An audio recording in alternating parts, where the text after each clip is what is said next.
There we go.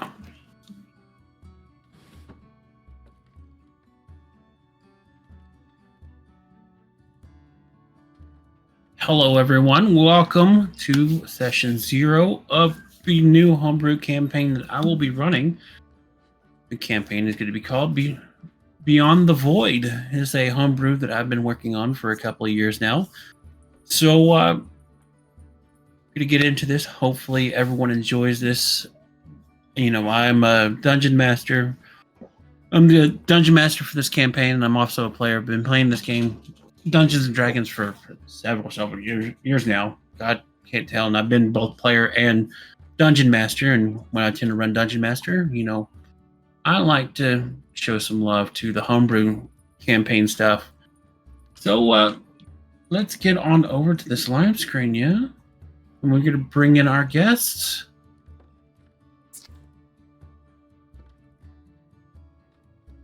So, without further ado, let me introduce you to everyone here. Joining us today is going to be the marvelous Lord Sudag. Say hello to the people. Hello. Hey, And guys. then, first-time player to Dungeons and Dragons, we have the Gaming Shepherd. Hello, that'd be me. I've linked their Twitch channels in the chat here, so if you want to show them some love and go over and check out the content they have on their channel, by all means. But welcome to the homepage. You know, we're going to dive head first into this here. Let's start with a little world lore and get to know the world that you will be playing in. I'm excited. Oh, yeah. So, first off, let me just come over here to our world map. Copy and share this in our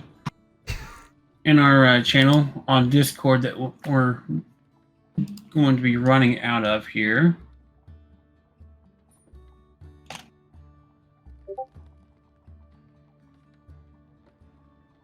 Oh. Oh. Hmm.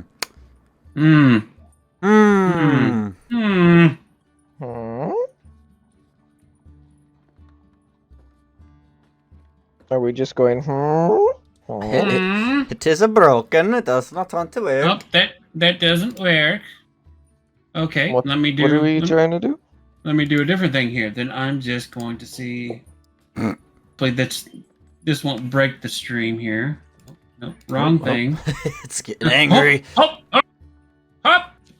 potato. Cold potato?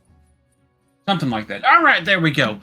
All right, so I'm sharing the screen over on our Discord with them, and then of course There it goes. all you lovely people over here on the Twitch have view on the stream. So this is the continent of Belantia. So we have two great groups in Belantia. So you have the Great Western Empire that consists of all the countries that are west of the Eldaron Mountains, right here in the middle here. So all of these countries on this side of the map are part of the Great Eastern Empire. The Great Eastern Empire's capital is run out of, I believe it's the Ceridian Empire. Let me take a peek at the notes here. Which we're going to get to this here in a second. Yep. Great Ceridian Empire is the capital country of the Great Western Empire. All the other countries, though they are labeled, they all fall under the Ceridian Empire's reign over the Great Eastern Empire. Then you have your countries on the East Coast that make up an alliance known as the Western Alliance. Each country is their own individual country. They have their own, royalty, so on and so forth. So your Eastern Empire, so you have the High King, who rules over Ceridian and all the Empire. And then each of the individual countries have either a petty king or petty queen. So they're still a ruler, but they fall immediately under all the royalty of the Ceridian Empire. So they kind of have their own they're allowed to rule their own country, but they answer to if Ceridian says jump, all the royalty of the other countries go, how high, sire, or your highness. Gotcha. Versus, your Western Alliance, it's, very political, kind of like a democracy. Each of the countries have a vote. They come together, stuff like that. And then we have a neutral territory, which is the Eldarin Mountains. The Eldarin Mountains are made up of a bunch of free cities and villages that are ruled by the Adventurers Guild of Belantia. The Eldarin Mountains is where the Belantian adventurers call home. They also protect the only route that connects both sides of the continent together, besides the waterways, of course. So they're basically, they divide the two countries from each other. In order to get to one or the other, they have to go through the adventurers. So the adventurers are basically the last line of defense. And there is some reasoning and history behind why. So, who's ready for some juicy storytelling? Please do. Well, let's get into why the game is called Beyond the Void. So, the story goes as so. There is a story told that echoes from the great feasting halls and taverns down to the adventurers huddling around their campfires after a hard day's journey. It's a grim that tells of a time of great peace that was known over 500 years ago. A warning and reminder of why you do not delve into the matter of the gods and why you do not make deals with the gods of the Dark Pantheon. As the story goes, there's once a time known as the Great Peace. It was a simpler time in life when there were no great wars. No evil plagued the lands with corruption and deceit. That all changed one fateful day, however. High King Dothmoon of the Sidarian Empire, in his old age, grew tired of the peace and tranquility. He sought to leave a lasting legacy on the continent of Belantia for his children and their children. So, he let the agents of the Dark Pantheon whisper sweet temptations into his ear, corrupting his views and beliefs and turning him from the path of the Light Pantheon. He made a deal with the Dark God, who made a promise of conquering the lands of Belantia and creating the greatest empire the world has ever seen. In exchange, he and his family would aid them in opening the Great Rift to allow the Pantheon access to the material plane. With his agreement, the Great Pantheon War brought the evil and corruption known today to the material plane, opening access to the agents of evil and chaos to rain hellfire down upon the world. The empire quickly grew and expanded with its quick amassed armies, courtesy of the god Zir. The empire's influence quickly reached the Eldarin Mountains and began threatening the last of the free kingdoms. The last kingdoms banded together, creating the last defense, and created the Western Empire Alliance. With combined forces and the aid of the Belantia adventurers, a last line was formed at the foot of these mountains, where a final battle would decide the continent's fate. With their backs against the wall, a final stand was made in the adventure capital of Liefenbrunn. It was here that the scales of fate would finally swing in the Light Pantheon's followers' favor. As the last five surviving members of the Star Metal rank of the adventurers could be hold on, let me see here. I jumped a couple of sentences here. The last 5 surviving members of the Star Metal rank of adventurers would sow their names into the Book of Legend. A siege of the city began from the land and the sea by the Great Empire to break the last lines of defense and gain complete control of the continent.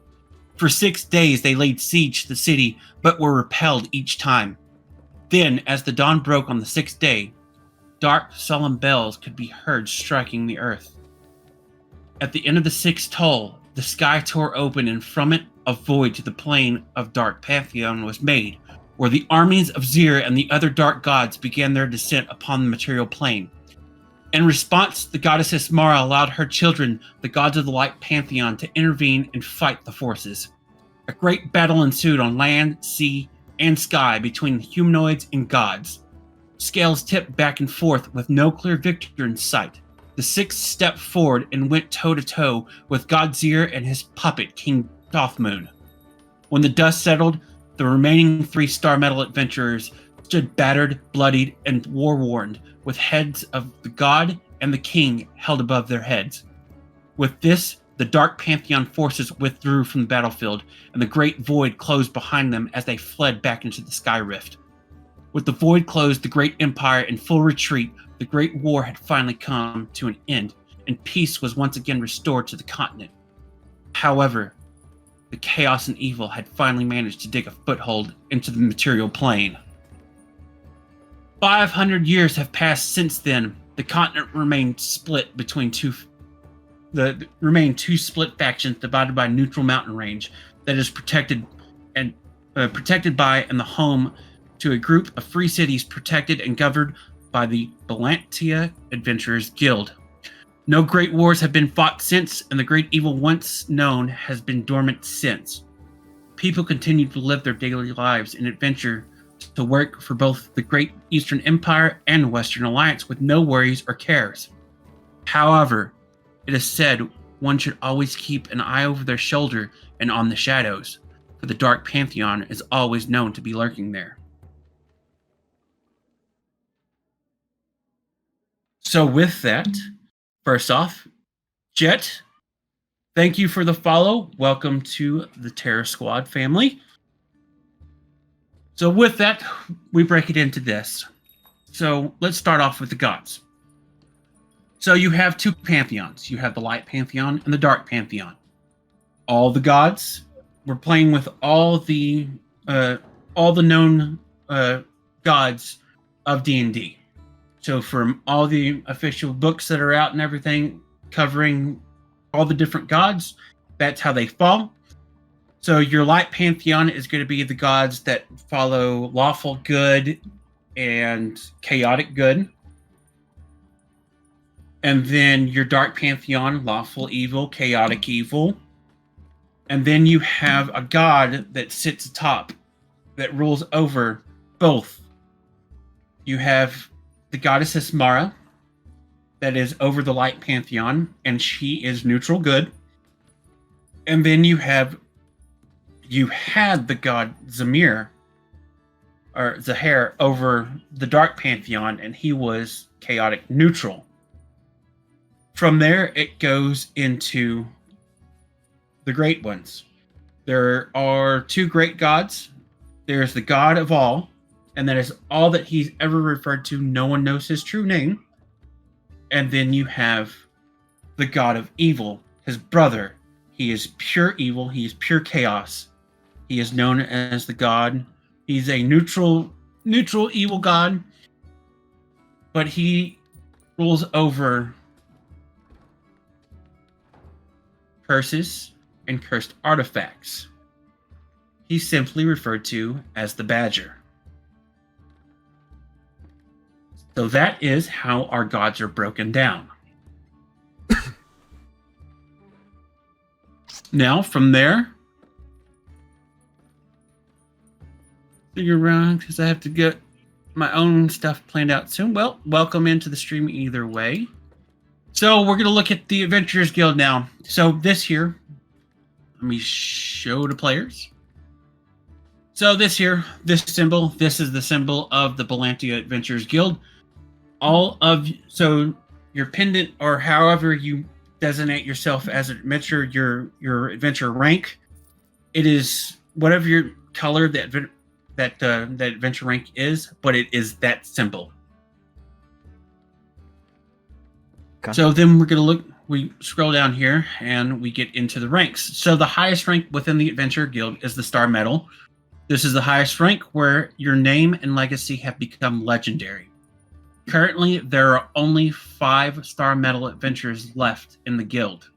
The others have died, either from old age, from whatever caused their name to reach that status of legendary. The guild master of the guild is one of the 5 that is of star metal rank. You will eventually meet the other members of the star metal rank. Then we have platinum and gold. Of course, I'm still working out the details on, with that rank, what responsibilities and jobs come with it. But we should have that here pretty soon. The closer we get to y'all reaching those ranks is when the more information will come to that. Because it takes a lot to really figure out, how I'm going to do these ranks and whatnot. Then we get to the silver rank. Once an adventurer has proven themselves and have enough quests done, they're brought up to this rank. There's an increase into the quests allowed. They're now allowed all lower rank jobs plus the ability to go into dungeons. There are dungeons that you may come across in this world, or you may get jobs that a job that's part of a side quest or part of the actual story that will send you into a dungeon. You have to be silver ranked in order to enter it, though. Okay. And that also plays into just how difficult the creatures and monsters within that dungeon are. Then we have the rank which our players will be starting at. That is the rank of bronze. You've completed enough quests and can show that you know how to survive in the wilds. You have been moved up to this rank. This rank allows adventurers to take quests that require travel to other cities or towns, also other countries. This allows you to leave the neutral adventure territory. You're allowed to do all the lower rank quests, in addition to hunts of slightly harder mobs, and you're allowed to do low ranking escorts. Then we move into copper. Once you've completed the schooling that goes with adventuring and learning your craft, basically you go through the school to learn how to become a paladin, a barbarian, warrior, a fighter, stuff, so on and so forth. Once you get through that and come into your own, basically you reach level 1 of a particular class. That's where you reach the rank of copper. You're allowed to adventure to the free cities and villages within the adventurer's neutral territory. You're allowed to do low-ranking hunts and gathering quests. And then, of course, we have the porcelain rank. This is newbies to learn city and towns people. Also allow them to go to the school and learn their class of their choice. This is only in the capital city of the adventurers. So if you travel to that city, that's where you'll see all your porcelain rank adventurers. Outside of that, you're going to see copper and above. Now, the way that you rank up, it's 1, by completing enough quests to rank up. You're allowed, once you've reached enough quests, performed enough actions, you can submit an official request at a guild hall, which every country has a branch of the guild hall. The main hall is in the capital adventure city. From there, they will look into it and make a determination. You might get interviewed. They might have you do some other sort to prove that you're able to go up to the next rank. Or if you do enough that your name starts getting bigger and bigger, they will automatically promote you to adjust to, the legend that you're building for yourself.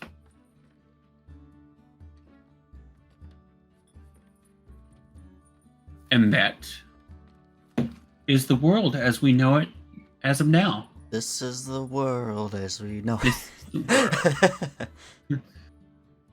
So with that, we move into our next topic of discussion, and that is our player character intros. Yay!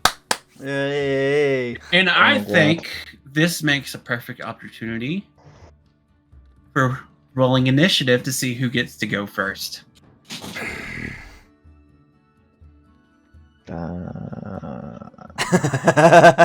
So you just pull up your character sheet and you just click on initiative.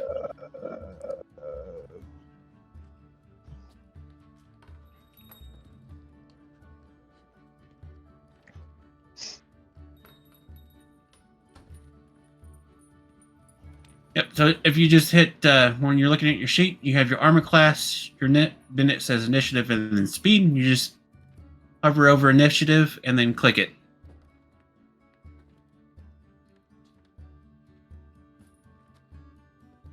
Scarecotet, Scarecortos. Sorry if I'm butchering that. Welcome to the stream, family.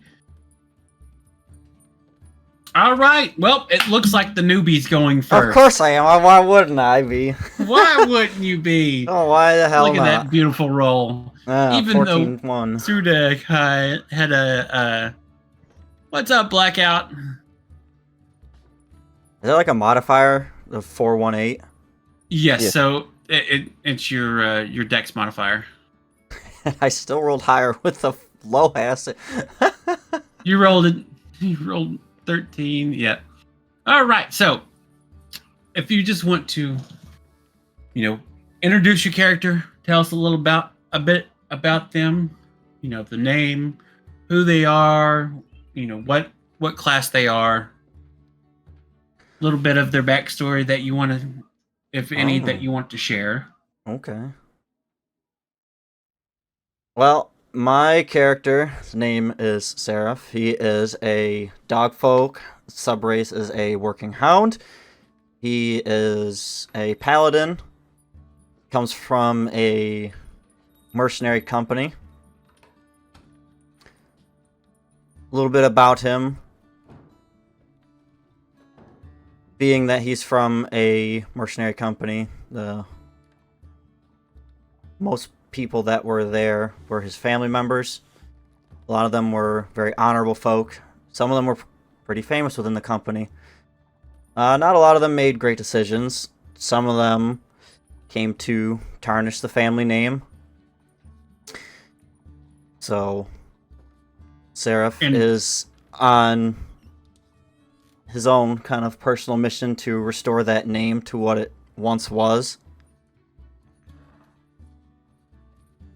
Yeah, and I think, with how well known that mercenary company is that your character is part of, a little bit of extra lore for for our players and for our viewers is, this is a story that is known among the people. So the other adventures and people like knowing who you are and what company you represent kind of give you a cold shoulder sometimes, just because of how dirty the corrupt members of your family did. At one point, they had an oath and a contract with a lord to defend his lands while his forces were off fighting for the king of their country. And there were some unsavory folk that, slid coin in the right direction and enough of it to where his family members betrayed the lord that they were sworn an oath to, killing that lord. Let me pull this up. I'm going to give you, it's a very synonymous story, and it is referred to where in the notes did we say it was referred to? It's referred to as the Bloody Night of the Weeping Willow. So his family, they had sworn an oath to protect Lord Jareth Willow of the Willow family. And with Lord Willow's armies away serving the king of their country, the Lord's enemies took the opportunity to bring down the Lord. They slid money into the right hands of the mercenary members of Seraph's family members, and they betrayed the Lord, killing him and all of his family, and turning the keep and the lands over to the Lord's enemies. Now, as we played, more of this character's backstory is going to come to light. We're going to learn more about what exactly happened that night, who was behind the getting the family to betray the Lord they swore an oath to. The members that were part of that are still alive broke off and created their own mercenary company, and people know this company. It is referred to.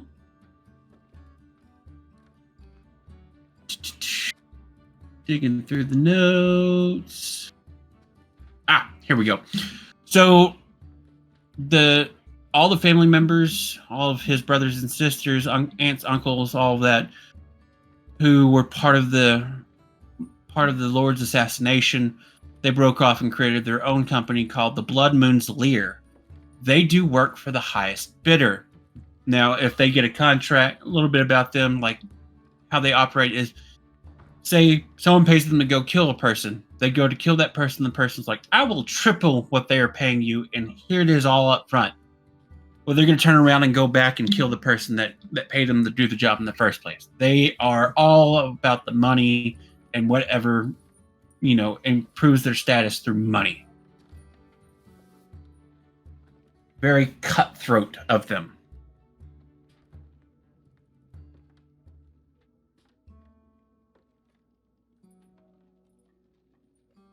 So, like he said, with that, he's slowly working to restore his family's honor. He does have 2 siblings. He grew up in the orphanage with 2 of his siblings. We'll learn a bit more about them when we cross paths with them, learn a bit more about that story and his origin as it comes. Yes, indeed. Jet said, restoring the family name, Mercs. Shut up, Jet. All right, and that brings us over to our other player that we have with us today, and that's Lord Sudak's character. I am going to leave my character to be a little bit of a mystery with her backstory because not even she knows her origins. I am playing a reborn character named Rena, and she plays with blood because she is a blood mage, which is a homebrew class that is all about using blood to do things. They have a mix of different types of abilities. She's interesting. She's gonna be funny. She knows practically nothing of the world because she has only been awake for about a year. Other than that, I'm gonna let most of her backstory be a mystery. She woke up in a coffin. She was helped by a high priestess and a high oracle in a sisterhood of sorts. And one night there was an attack. She was forced to flee with a gem that, when she crushed, teleported her to a random location.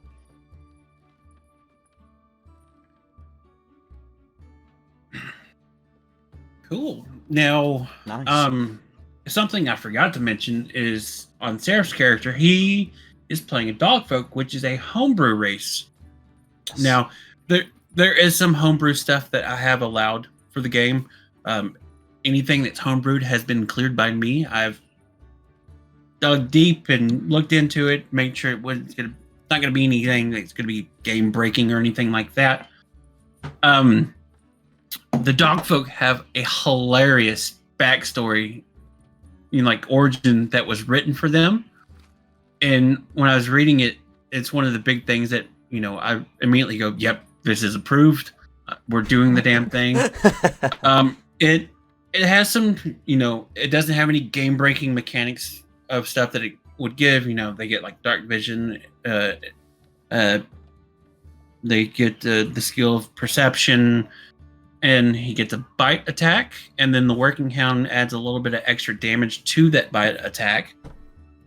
But what sold it for me was the origin. In the origin, it says that the dog folk were a race that lived on the Fey Plane.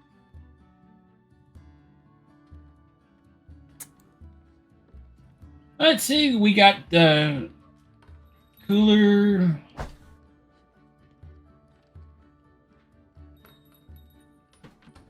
Cooler did not. That is a hard name. I'm sorry. Cooler Danton Goonie, thank you for the follow. Welcome to the family. So the dog folk, they originated in the Fey Plane. They lived on the Fey Plane with all the other Fey races. They were happy and peaceful, living on that plane of existence, and then they learn about the race known as the Tabaxi. And in it, it says once they learned of this race, they left the Fey Plains in preparation for a great war with their greatest enemy. Oh, So it yeah. specifically referenced that they absolutely despise the Fey race. Or not the Fey race, the Tabaxi race. So that's Definitely make things interesting. Should I come that's across gonna make one? things interesting, yeah. Oof. I have a bad feeling I'm gonna be a mediator. Oh, it's going to be great because that brings us to our third player who's not here today, and that player it's played by Wise Man. As you see, we have our players' their characters' images down here. Their tokens up here under allies. Well, there's one Sky Needle, but it says coming soon. We're still working on trying to find a good. Get a good photo made for his character on how he wants them appear. So his character's full name is Sky Needle of the Crashing Waves. He is a Tabaxi. Ah, damn cat versus dogs. Yep. Which is going to make the dynamic of this party amazing. Oh, there's gonna be lots of infighting in the group to start. I guarantee that. Oh, it's going to be great. So I'm going to hate he's him. playing a Tabaxi named Sky Needle of the Crashing Waves. His character is a rogue with a pirate origin story of sorts. His family, his village was attacked and his family all died, and he was taken in by a group of pirates and raised by them and has been part of their crew ever since. Hopefully we will have him here with us for session 1. I have a means to bring him in session 1. For out of character knowledge, he will not be part of the Adventurers Guild. He is not an adventurer, and he does not have the rank of y'all. But there's some things that's gonna happen in session 1, and we'll see if your characters can figure out, things in character. So I don't know how well I'm going to deal with this. you're gonna lose your shit. Like, it's a cat. Kill him. Kill the cat. Don't trust the cat. The cat is evil. Cat people are evil. I feel like I'm peeking over here. Let me bump my mic down. I keep seeing it bump up into the red. So hopefully that's a little bit better. Still, it's been a minute since I've streamed, so I'm still fine-tuning my stream stuff a bit. Sudag's definitely going to be the mediator between me and him for a while. Oh, definitely. So our party, the players of our party are a paladin, a blood mage, and a rogue.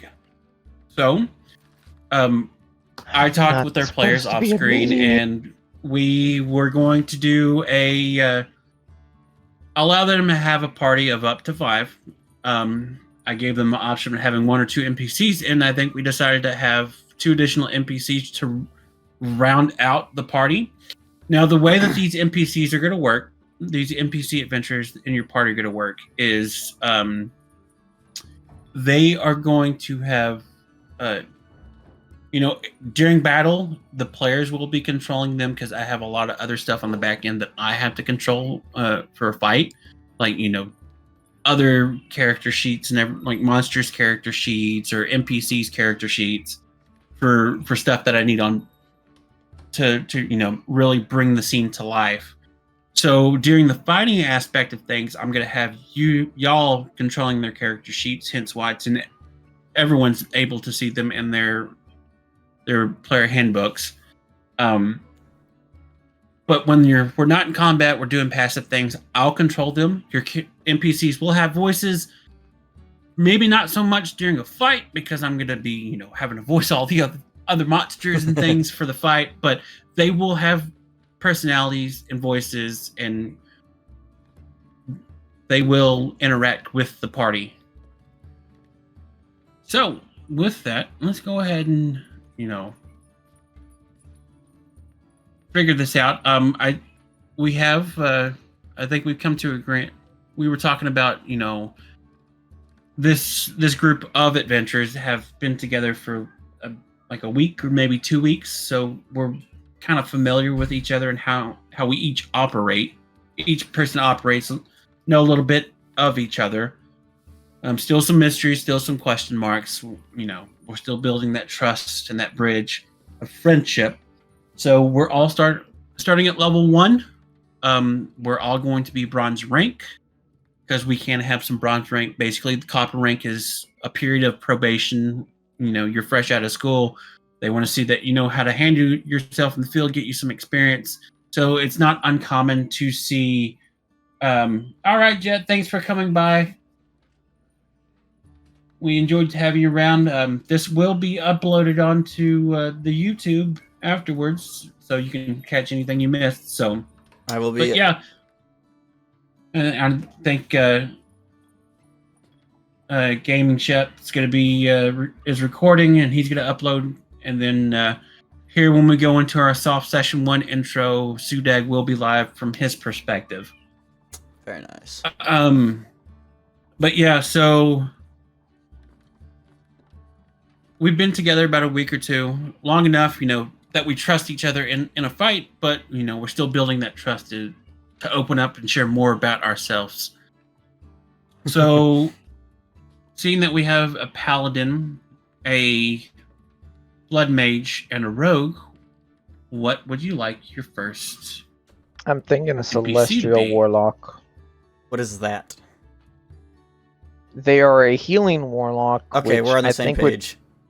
yeah. Dedicated look, healer. I am a blood mage. I use my blood to cast my spells. I need a healer. All right, so We're on the same page. So long as we're tracking, that's good. We need a dedicated healer. But yeah, the warlock. Out of all of them, I think the warlock. Unless we want a life domain cleric, which is the basic, B of all healers, which is the badass of all healers as well, in some sense of the word.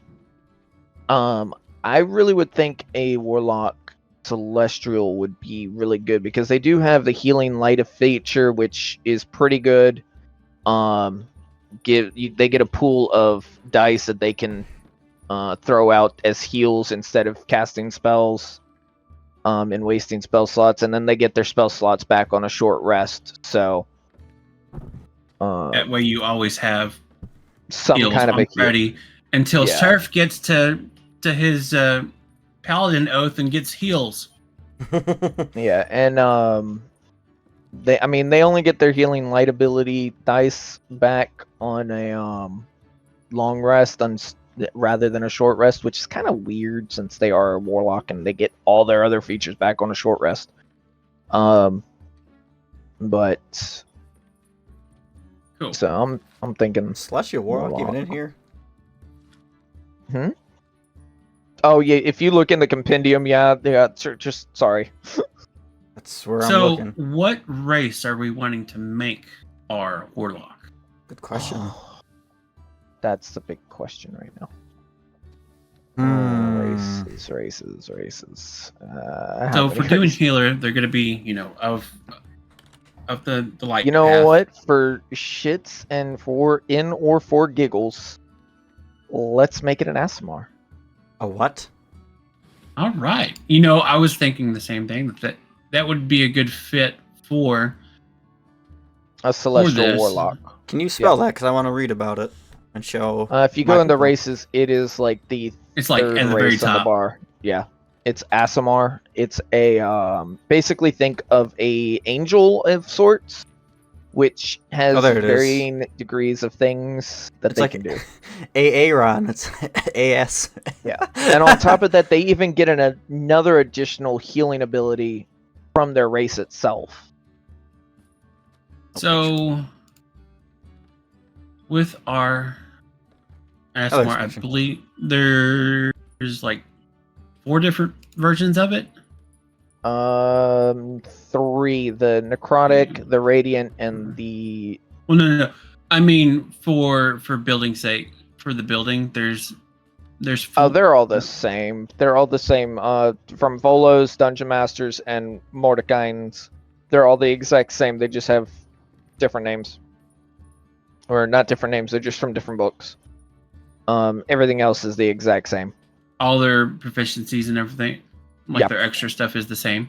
Everything is the exact same. So, but if you want to do the easiest one to choose from, would be the one from Volos. I want to say would probably be your simplest one to choose from. all right.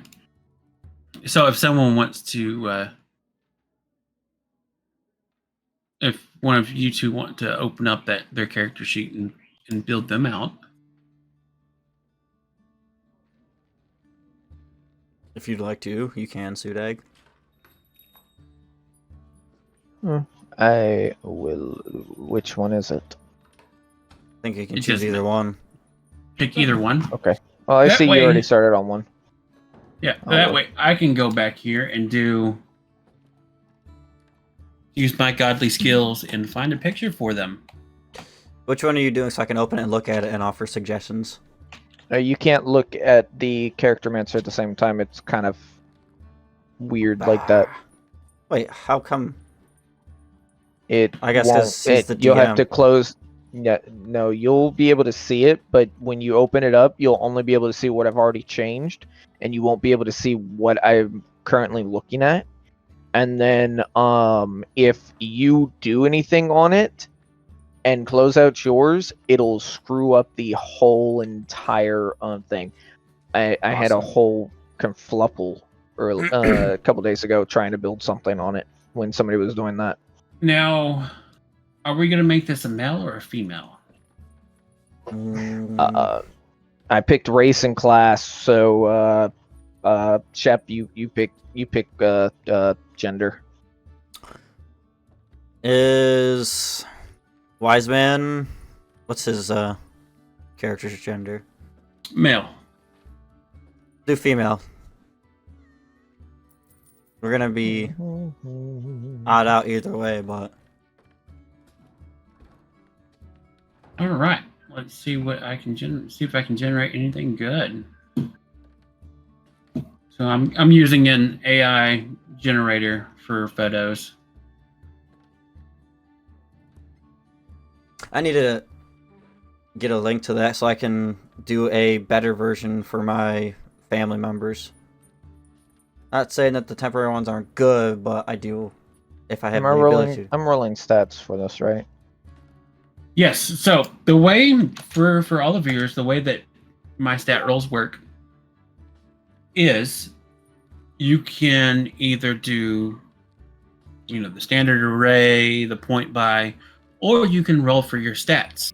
You can roll twice and pick the better of the 2 sets, or you can let the fates determine your roll or your stats, and roll a 3rd time, but you have to take the 3rd set.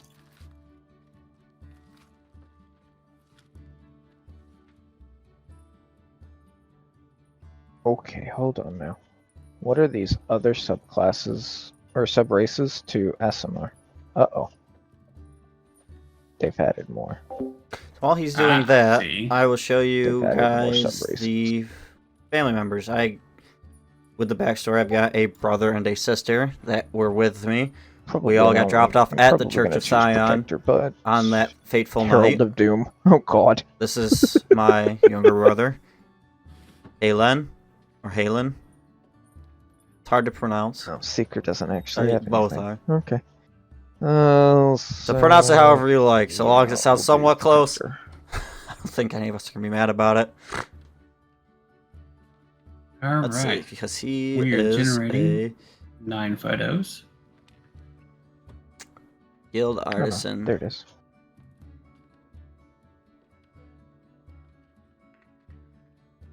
Oh, that's interesting. Seekers can turn into a cloud of blood. We'll do Protector though.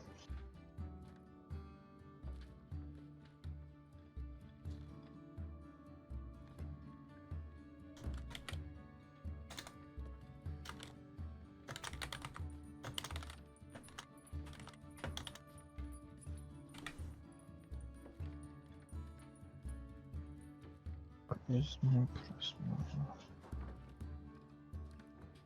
Constitution.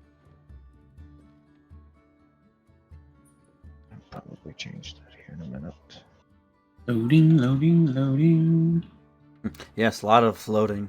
I'll do religion because we need religion.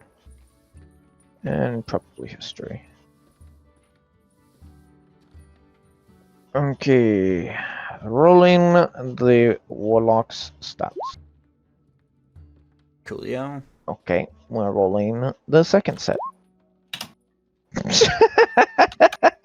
They just getting bad rolls. Let's look, gang, at what they rolled. Oh, we're probably gonna take the chance here because it's. I mean, you can't really Take the get any Eight worse. of dice. Yeah, we're gonna do Fate of Dice here. Third and final chance to roll something decent. No, That's a little better. that's not I'll bad. take that negative. I'll take that 5.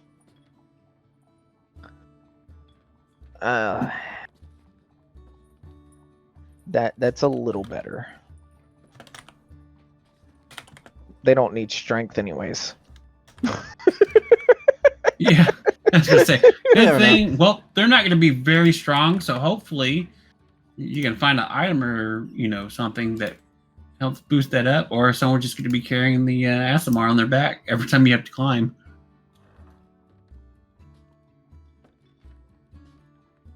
That's fine. They got a 16 con and a 16 charisma. That's all that really matters.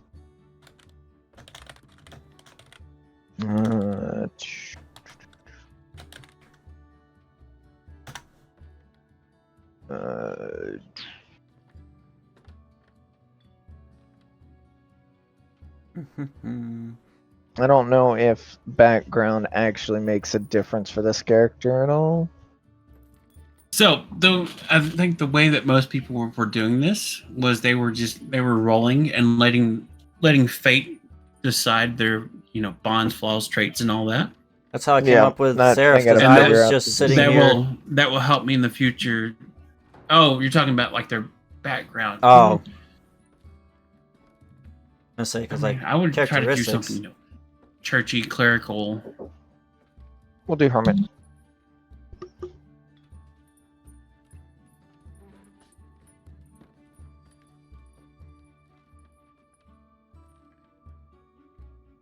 Okay, let's see. Definitely give them Celestial, because they need Celestial.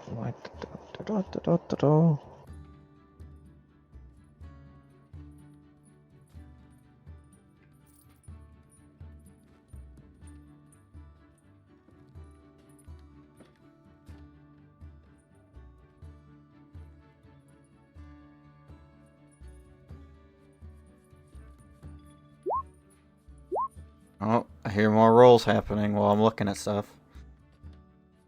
Oh. There you go. Hmm. There you go. It's not bad. I mean, He causes troubles. Well, we know this character's not gonna bother dealing with the dog and the cat. no, No. they're gonna stay very far.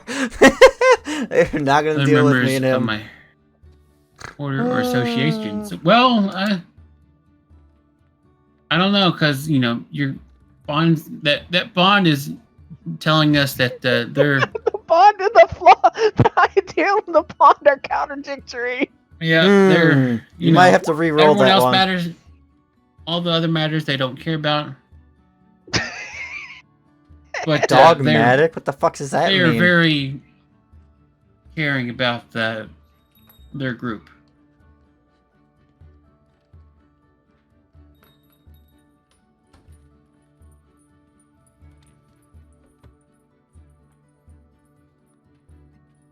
Keen focus. All Bonus right. pack. So, drop these in the D&D chat for y'all to look at and make a determination on their picture. Alright. So many spells. I was wondering why no one could hear me. It's because my dumbass had muted. Oops. Whoopsies! Brava. Yes. I was laughing at the things that were being rolled, and then agreeing with you on how they conflicted with one another. So this is hilarious. We have access to a cantrip that's called Cantrip. I beg your pardon. It's a cantrip called Cantrip. Huh. It tries to trip people, I think. It's a cantrip that can trip. Oh, no, wait, my bad. Until the start of your next turn, each time the creature tries to cast a cantrip whilst the spell affects it, it must succeed a spellcasting check, or the spell ends, target moves out of range. All right, so I shared some photos with y'all Oh, that's too funny. in the D&D chat on the Discord. Okay, they gotta have Eldritch Blast, because no respectful warlock would ever not have Eldritch Blast. Except this one. No, I'm kidding. Except this one. Gotcha. Gotcha. It's a trap. Magneto Bolt. Pins and needles. I do like those. Those look... Wow. That was pretty good. Ooh, that one kind of makes sense. Fits. Ah. It requires illumination. Now, I forgot to ask, are you going by the rules for the parenthesed So or the bracketed spells? The way that I'm working subtitles? that is if it makes sense for that character to have, then I will allow it. I will overrule the parentheses. Okay. What about Starburst? It is yeah. You cause a mode of starlight to appear at a point when you can see within 60 feet. The mode explodes, dealing Let's look. 1d8 radiant damage to any creature within the 5-foot sphere or space. It is a charisma saving throw that negates the damage. It's not too strong, but it's radiant damage. Yep. I mean, it makes sense because they're an Asmar. Yeah. Though, I mean, Eldritch Blast is going to kind of probably take precedence over that. Eldritch Blast is good, especially when you get knockback on it. Send bitches over the edge. Yeah, the difference is the Starburst is going to be it's like an AoE, so it'll hit a few different ones, where Eldritch Blast will only hit one until you get more rays. Right.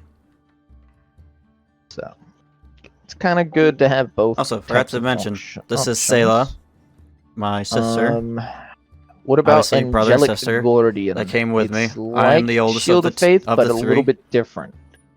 It adds 2 to the AC like Shield of Faith, but it also adds, if the target fails a dexterity saving throw while the spell is active, they can use the reaction to re-roll, and then the spell ends. So it's essentially you fail the dex save, okay, you get to re-roll, but you lose the +2 to your AC. Yes. I will not, because so they're an Asmar, which basically they're an angel. Yep. That's So, what I asked. They're the more angelic Asimar versus the demonic Asimar. Bleed. Yeah, so no black ribbons, which is necrotic. This thing comes up with some good stuff.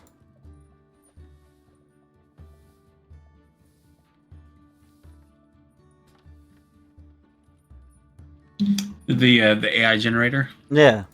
Yeah. Trying to figure out one for Halen now because I was doing Selah. He's an artisan. While you're looking at that, I'm gonna grab a new drink here because I ran out A drink and use the restroom.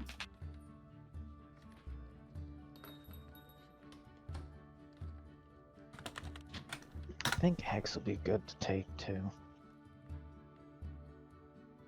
It deals necrotic though. We could probably reflavor it to do radiant instead of necrotic.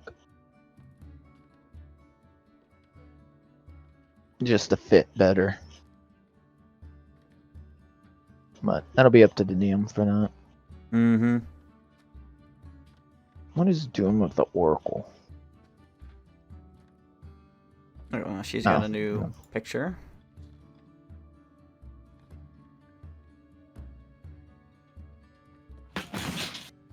Okay. So Okay. I'm thinking of Hex, but reflavored for Radiant instead of Necrotic. Probably give it a slightly different name.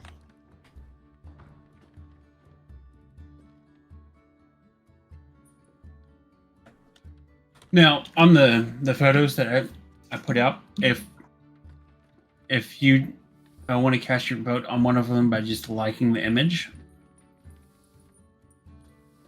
or I guess you just got to tell me which one. 3, 4, 5, 6, 8. All right. Yep. So it's just 1 through 14, top to bottom. That way I can get the token made for it and get it thrown onto the sheet here.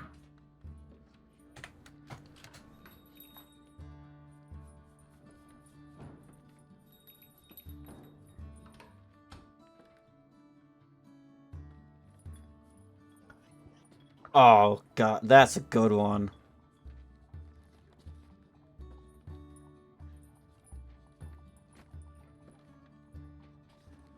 Oh my god, that one's even better.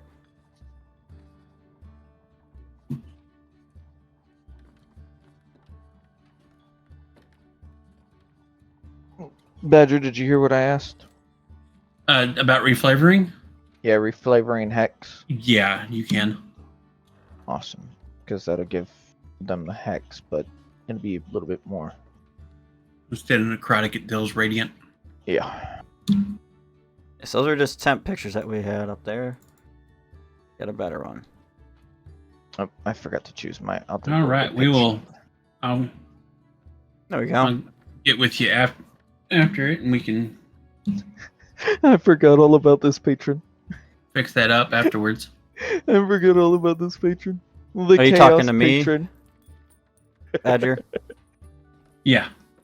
Wait, what do you need to get with me after for? Well, you said the better pictures we can. Oh, I already switched them.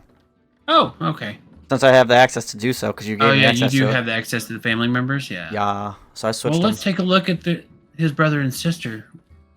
Shall we, gang? I like the AI generator. It actually did pretty good. Don't Oh, need wow. Yeah! Yeah, you see what I'm saying? So this, everyone, all the viewers, this is his brother's character, and he is the tactician class, which is a new class to D&D. It's a homebrew. It's a homebrew class. I call it a semi-homebrew because it's part of a book.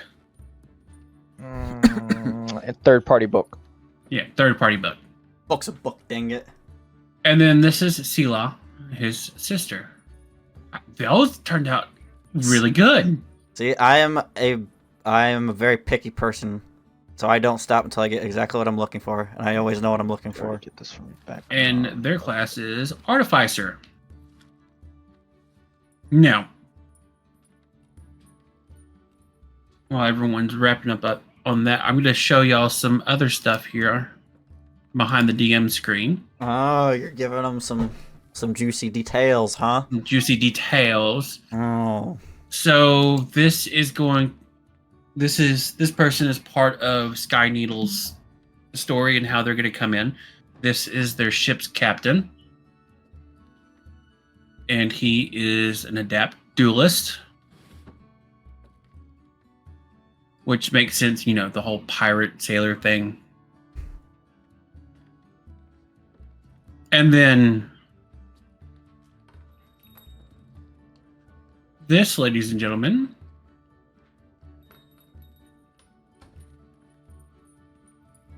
it'll open. So this here is one of the Star Medal rank adventurers. Lord Sudag will know this character and the other Star Medal ranked adventurers when he sees them. Oh God! I love that reaction. I know who they are now. He already knows who they are. Well, don't spill, because I don't know. Oh, that's still. Let me fix that. So, yes, their names. Is the guild master who I think it is? No. Okay. At least I know. At least okay. Good. I'm still trying to decide on what race and class I want the guild master to be. Badger, I'm gonna be honest, the background music that you have playing, when it starts to sound like people are talking in like your ears, I actually take my ear cup off. I've done it 3 times now because I feel like someone is making loud noises in the house. I'm like, what the fuck is going on? It goes with the aesthetic of the table. It does. And then when we go to the map where your tokens are at, it will make even more sense of why it is. Oh, I know. It's makes sense. It's just I know what it is, and it still made me look 3 times thinking there's something going on in the house. So this is one of the five remaining.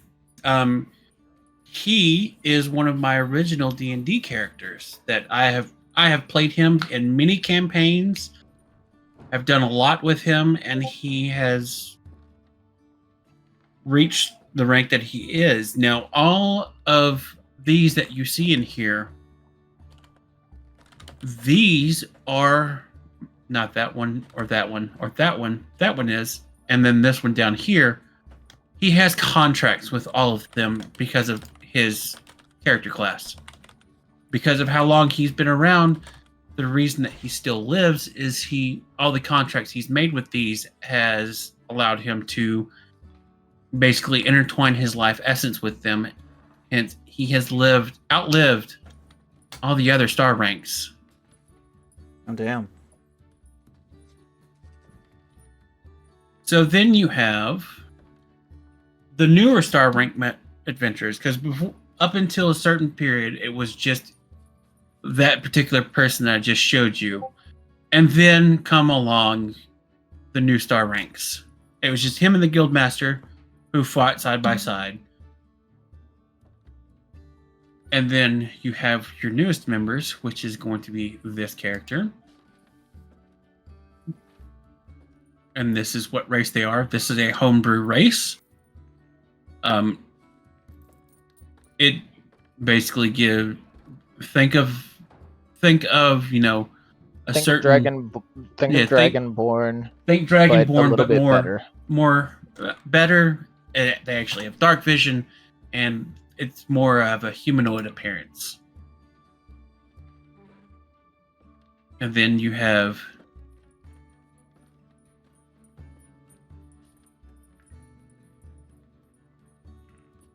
that character's other half. So, with this AI generator, I wonder if we can make better pictures for them now. Possibly. Be something that we'll have to look into. I like V's. I may or may not be doing that for Seraph. I'm like, now I want to know, can I make myself a really good picture? Photo? Yeah, I know. You've showed me this, and now I'm going to run away with it.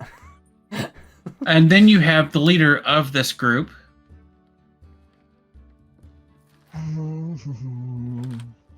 And he's just humming, knowing. And then this is just a small member of their group. Small? Mighty? Yes. Something. I know exactly who you were talking about. Small for a second. Maxie. He was small, all for but love few.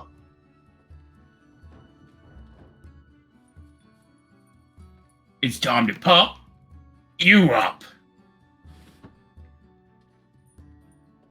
So I'm thinking. I still remember that book I had in the last homebrew campaign. That it drove you nuts, but it actually made you stronger. God, I hated that book. Oh God, I hated that One book of so much. this character right here that I'm hovering over him, he has a very feeble mind. He has a barbaric mind, so doesn't really do words good, reading words good. He likes picture books.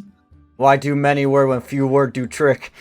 Exactly. That's all I thought when you said that. That's all Punch I thought. harder. Yeah, I'm thinking for Punch Harder, we have a monk Wait, as our 5th. Have you another little frontline fighter? Yeah, we need another frontline fighter. I mean, we I have was thinking our like paladin. barbarian or a fighter. Yeah, but those are basics. I like the Listen. monks because the monks can do a lot of different and cool things with their key. And a lot of people will argue with me that monks are one of the weakest characters, but they Well, are not in some cases. If you want the they're other played character to be a monk, I already know who I'm making. Oh boy. I will make that character sheet. right. Oh. I mean, I'm okay with that. It's either that or a shinobi. Shinobi? What's this, Japanese fucking like swords and stuff? Like a freaking ninja? Yes. But better. Well, better. I think that would be more of like a rogue character. That sounds more roguish. It is based on the rogue, but it has different features. Ow. It has a different way of doing sneaks. And then it also has ninja tools instead of in addition to it. So they get so what a shinobi does is instead of getting sneak damage by basically when you have advantage or something like that, they get what is called merciless strikes. And they get merciless strikes they can do once per creature per turn. So if they get multiple strikes, they can do it multiple different creatures, just not the same creature more than once per turn. But they have to have conditions, i.e. sleep or poisoned or bleeding, stuff like that. They have to have those types of conditions on them to do more damage. So if an enemy is bleeding, a shinobi will do more damage. If they are bleeding and poisoned, they will do even more damage based on the amount of conditions. And it doesn't go off the wall. Like at level 1, it's 1d4 per condition with a max of 2d4 on one strike. So it's not completely OP broken. It's actually very well balanced in my opinion for that. I just haven't gotten a chance to use that class in a game yet. This could get Wise a really good picture from this generator. But let's see. I worked on it last night with him.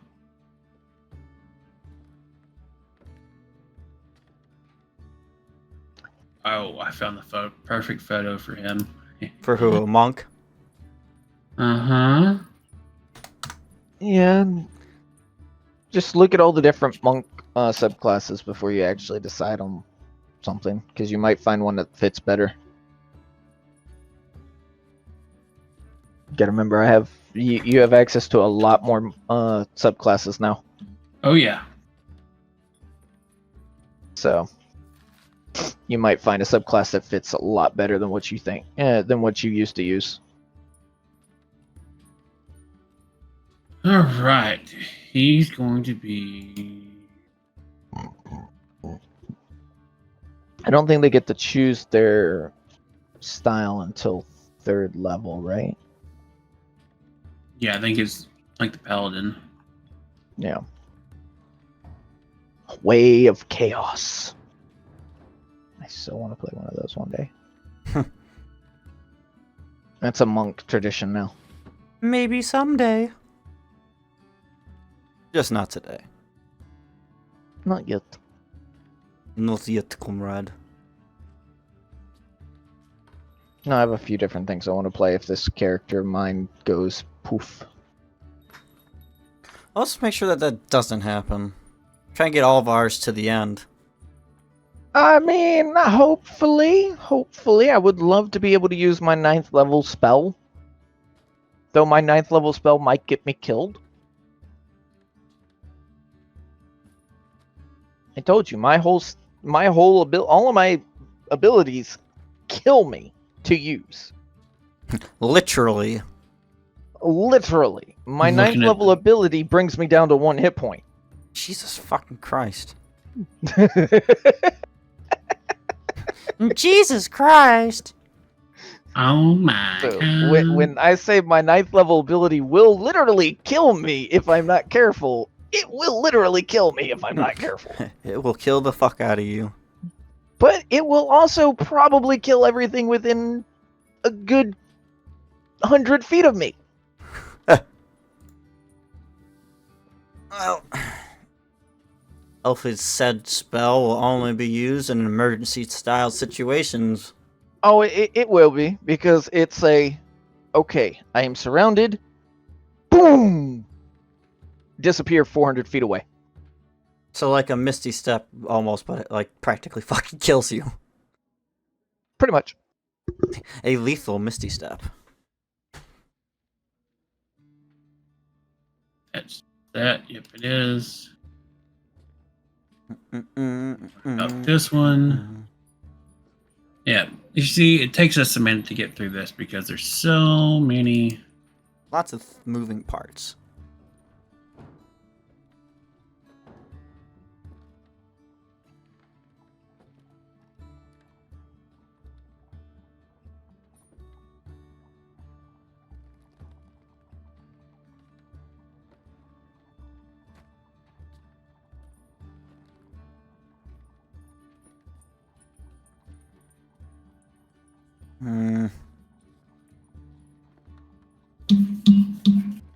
None really stand out to me on that batch.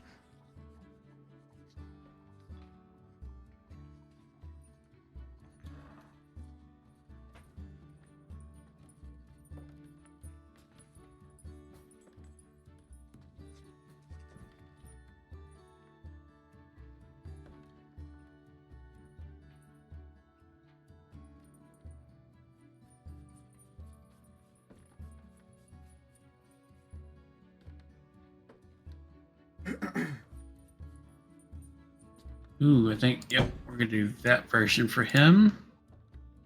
Oh, this batch actually just spat out a that. That actually looks pretty good.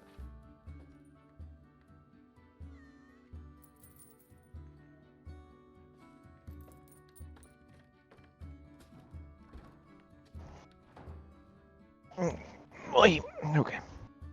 Well, I finished building that one character. It's actually almost probably the best one I've seen so far.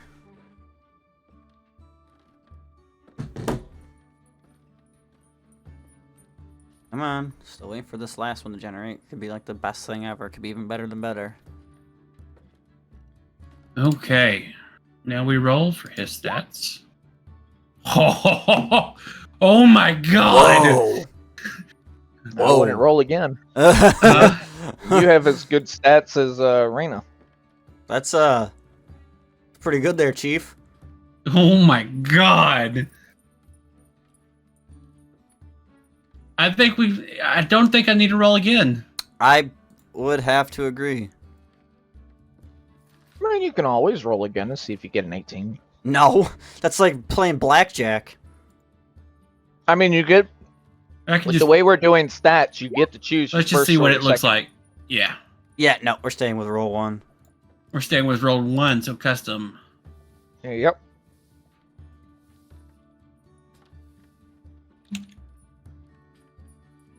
Badger. Yes. I just sent you. Oh, why did that? That did not go out the way I wanted to. I wanted to actually pop pictures in there. Hold on, stand by. And for anybody that's wondering, I am the Chaos Squirrel. That's why sometimes Badger will refer to me as Squirrel. Just FYI. The more you know.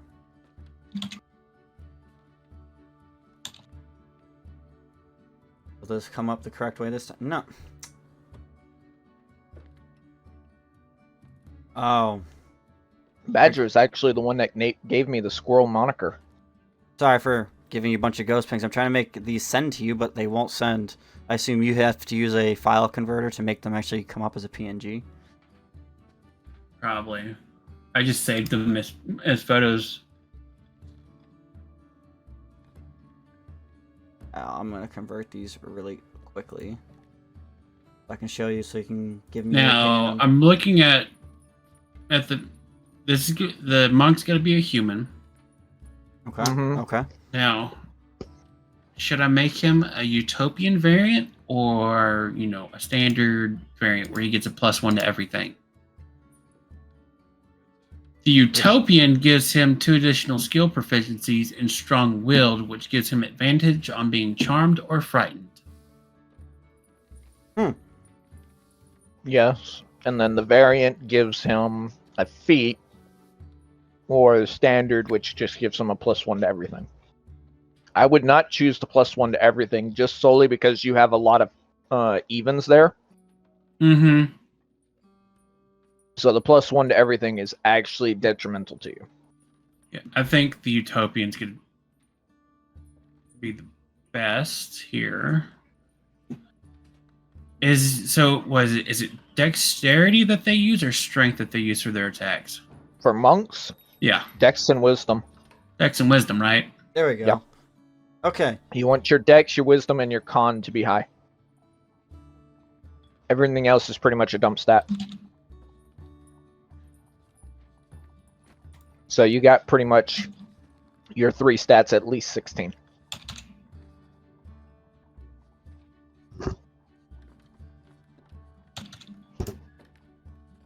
Yeah, so you showed me a new toy and I'm running wild with it.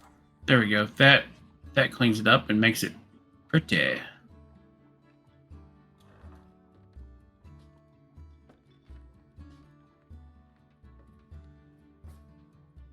Let me jump over here real fast and look at this again. So it'll give him +2 to charisma automatically, and then we'll bump up his dexterity to do that. All right, that looks good. You could just do the Tasha at the very top of the thing. You could just click that custom origin thing and change where you put this that +2. Under race. Yep. Ah. It uses Tasha's guide's rules for stats Well, when you do that. And you should probably prefer, unless you want 416 stats, you might want to put that 2 into wisdom or dex. so without doing that, our friend's stats are 14 strength, 17 dex, 16 con, 11 intelligence, 16 wisdom, and 16 charisma. Yeah, I would. Your charisma is not really anything for the monk. Your wisdom and your dex increase your AC. So we want to. You want wisdom and you want dex as your mains. Wisdom for your abilities, for your key abilities, and dex for your main attacks.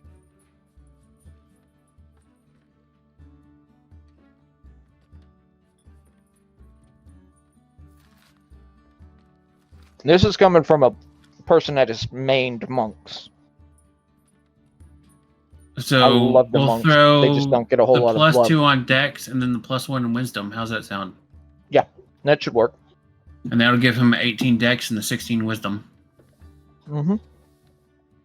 And then all you have to do is when he levels up, boost up his wisdom by 1 with a feet, like, observant. Yep. And then you can boost up his wisdom or dex on his next ASI to max.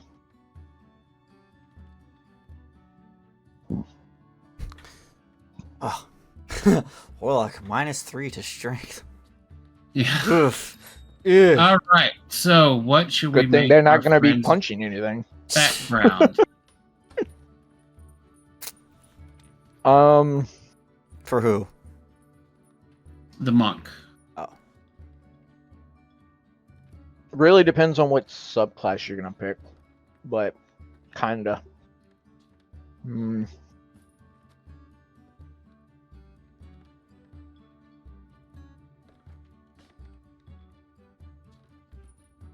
But then again, the way I usually do it is I just find one that gives me a feature I want, gives me skills proficiencies I want, and then I make up everything else. That's usually how I do it, because it makes it easier to get something that you want for the idea that you have. I'm just looking through them because I want to see what all these are. There's a lot of backgrounds. Yes. Heretic! I'm sorry. That's all I have to say. I am sorry For what? for the amount of books that you have to deal with in this game. Marine. Well, that's interesting. Probably not what I'm thinking, but...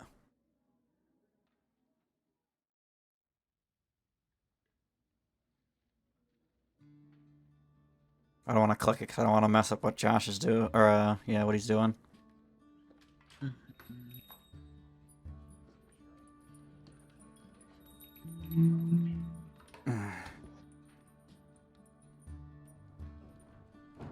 A plague doctor.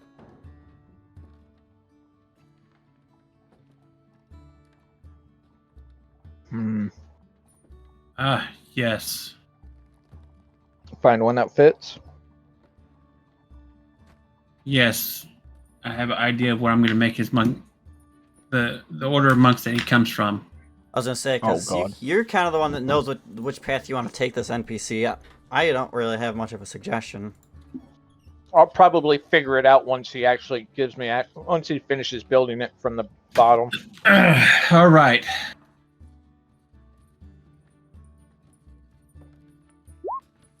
Oh, bloop.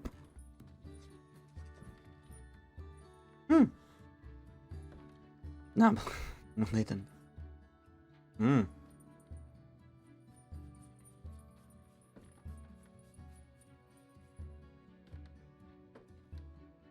As long as you don't make him a mercy monk. Interesting.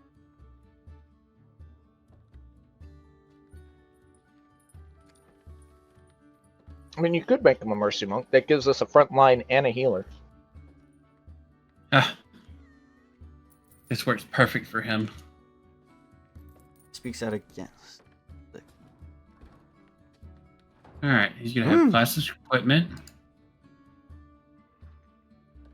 All right. What weapon should he have? He can have a short sword or any simple weapon. He will probably be going hand to hand rather than weapon. So, power gauntlets. Be careful with those.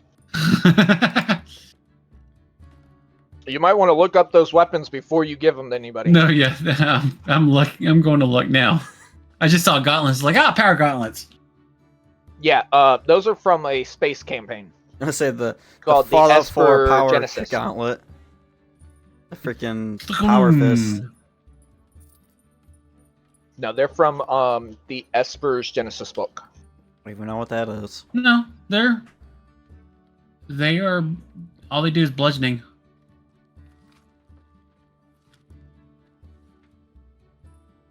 Standard light 1d4. Yeah, that'll change with their martial dice.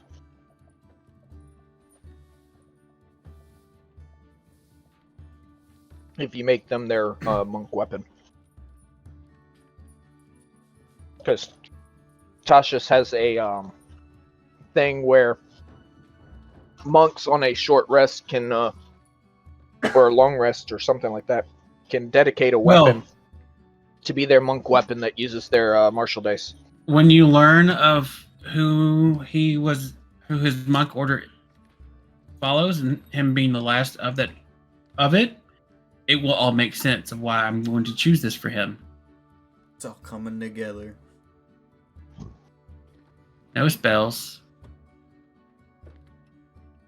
No feats.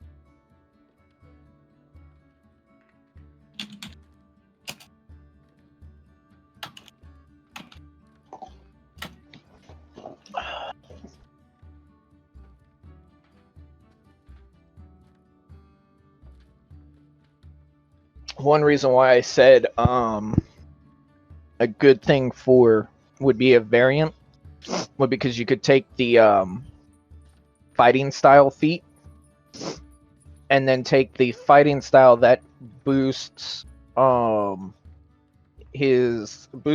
unarmed strikes to 1d8s, and he could be a 1d8 at the beginning instead of level 10. Let's build our character here. Let's get his lines are going to be light, fair.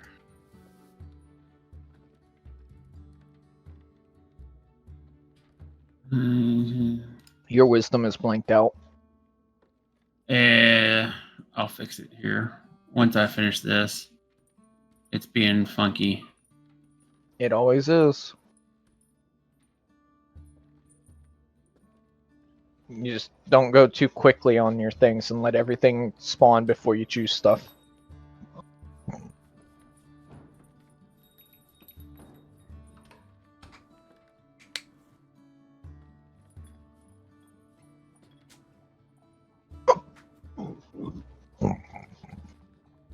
Bless you. All right, he gets a custom speech. Speaking of languages, And then he's going to get that and that. Yeah.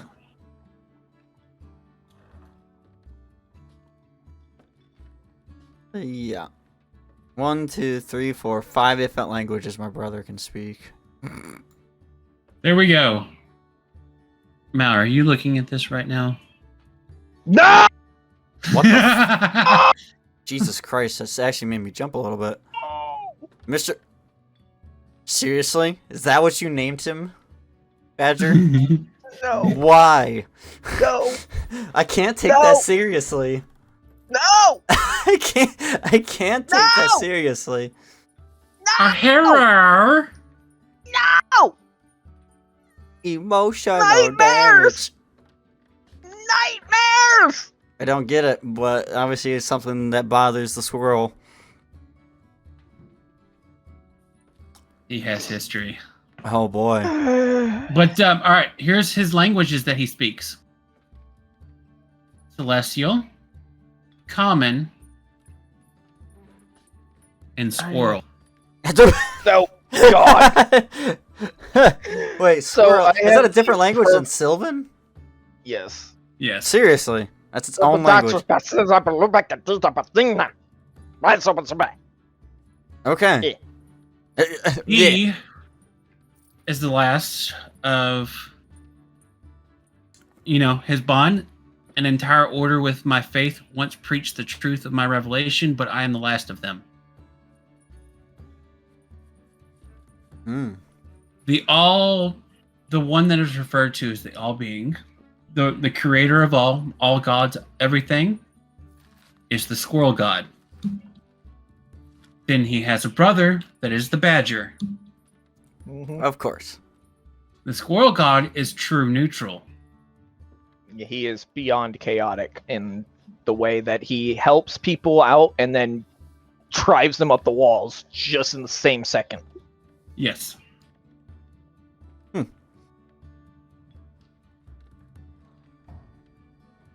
Oh. Now I'm Hey. gonna have to figure out the perfect thing for He this. has no for his- intelligence and no wisdom. Or am I looking at that wrong? You're looking at that wrong. Oh, the small numbers that are...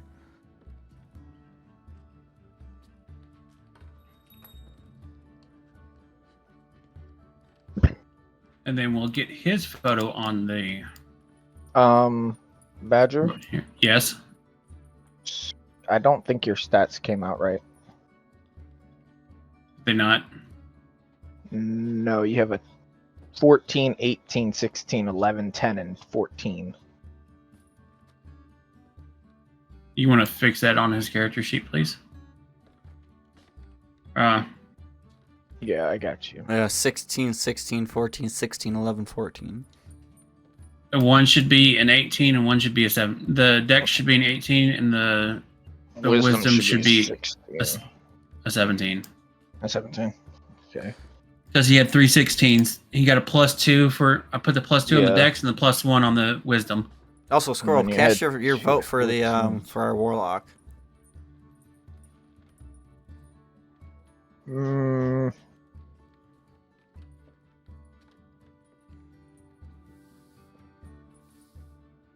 I don't like the ones with the wings. See, I thought the same way. The wings are just too small. Because when the Asmar actually gets access to their wings, they're pretty decent size.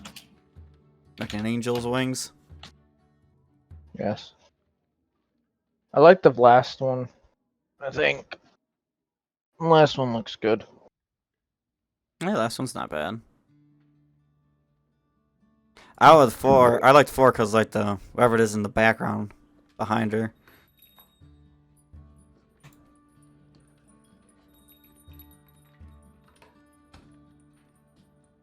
That rune, Mr. Wall. God. I'm gonna have to think of the perfect damn subclass for him. No. You knew what you should have known what was coming the moment you mentioned monk. Oh, you know. You walked us into this. I did. Now you You know must what? deal with it. You know what? I'm just gonna make him a way of the tipsy monkey. Don't even know what that means. Drunken monk style. No, it's not. It's a whole different subclass.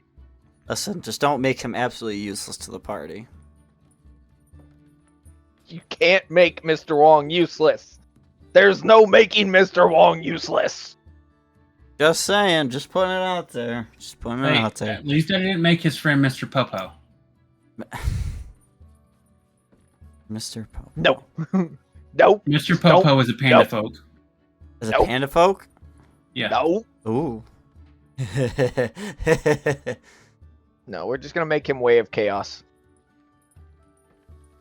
No. They practice drunken monk style. Drunken monk style. Yep.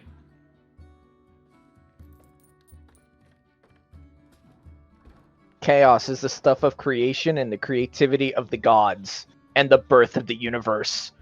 Way of the Alright. chaos. Way of the chaos all the way. I love it. It's the Let way me of the come over fist. Here. And then we're going to come into edit character. We're going to click to upload a token. We're going to select Mr. Wong's token here. Then we're going to edit token properties. This is his. I passed it. HP.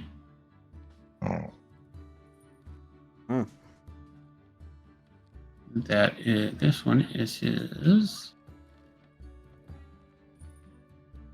passive wisdom. And then that is his AC.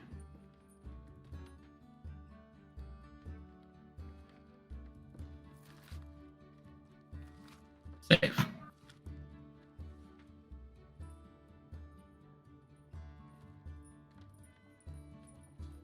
Now we bring him over here. His token on the board. Hey, look at that. Very nice.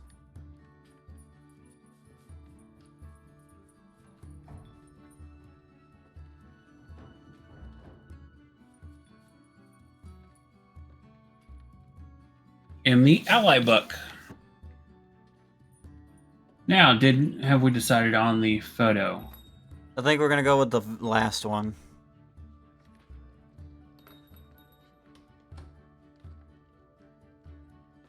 Okay, so let me come over here.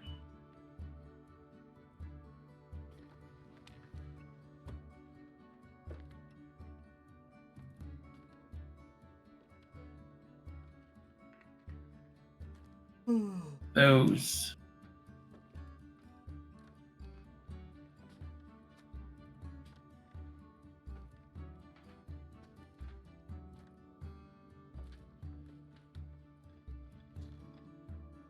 Mm-mm-mm.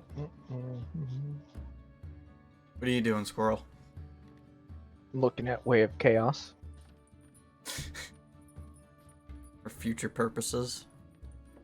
Maybe. Level 17 ability. The Chaos Monk can bond themselves and others to the whimsically capricious energies of pure chaos, causing extreme chaos warps, ripping of time and space, and surges of entropy. You can spend 2 key points to activate Will of Chaos, then roll a d4 to trigger one of the following random effects.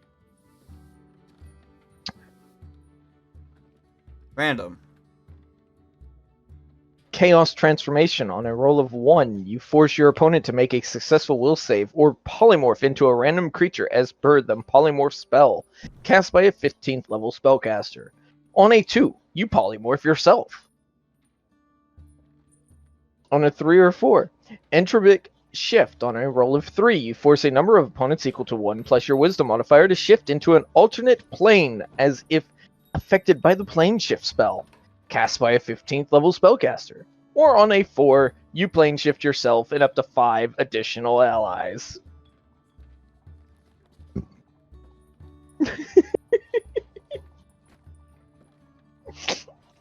Oh shit, guys, I rolled a 4. Get ready, we're going places!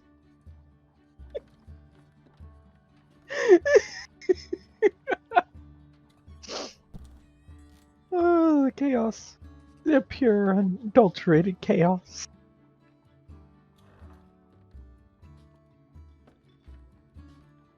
Oh, that's a nice picture. Also, oh, well, the badger is deafened. I don't know if he knows that or not. Well, ping him.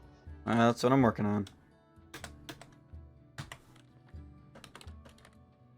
Why are you covering my... I think he's Oh, just okay. doing it to get the right size. What did I say? Why is he covering mine?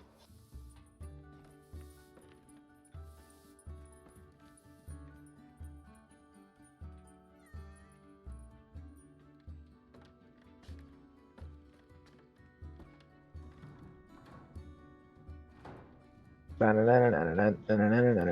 great. Hey, Z-E-E. I'm a squirrel. I'm gonna go crazy. I'm gonna go insane. I'm gonna go and drive everyone nuts. Gonna be crazy. I'm gonna be nuts. I'm gonna be insane in the brain. If the Surprised song you didn't hasn't make driven your you, character freaking squirrel. Oh, I guess I hit a button and deafened myself on Discord. All right. Yep. We just need to get our name for our Asmar now.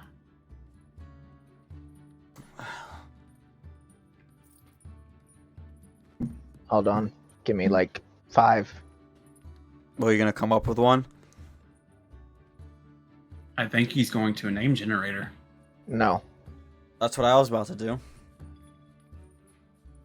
Or is he gonna go look through a book and find one?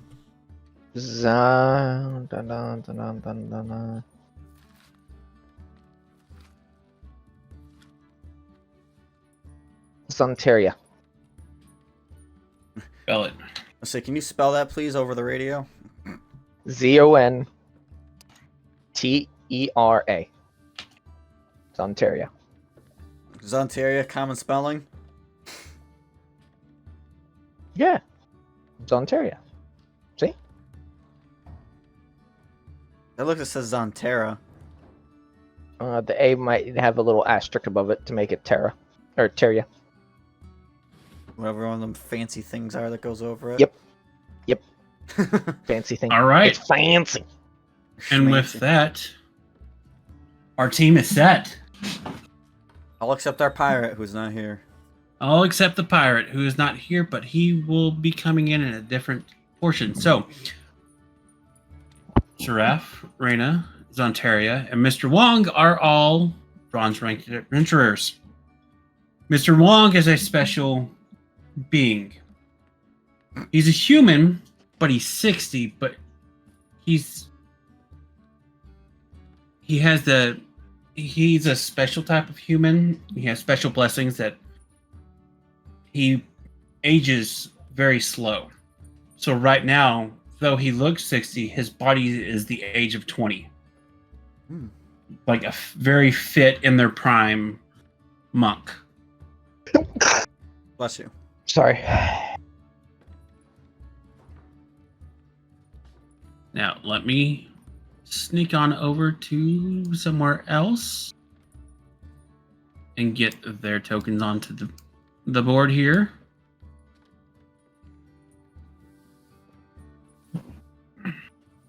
Now, with that, we have completed our 3 steps. Our world lore intro, player character intro. We've built our NPCs. Ooh, Now comes the time that everyone has all been waiting for. I've been dying. Ladies and gentlemen, boys and girls of all ages, E's, thems, and A's, welcome to Beyond the Void. Yes.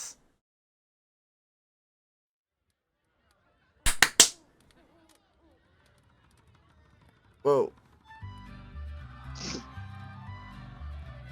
So, Oh my god, there's so many tokens.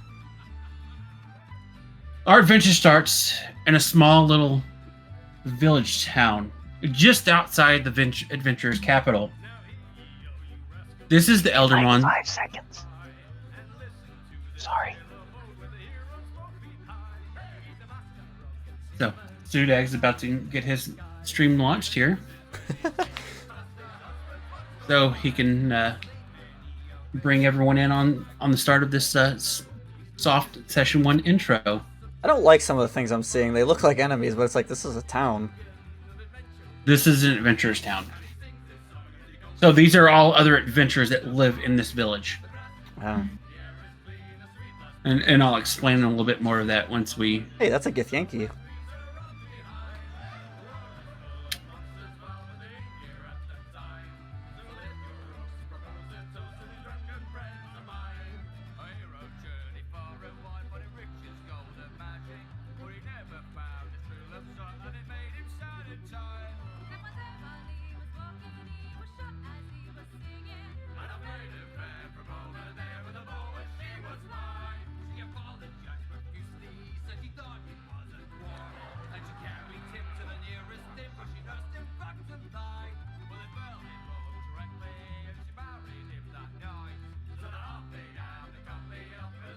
This is very fun. Already, we've done nothing game-wise. We've just been doing a lot of building.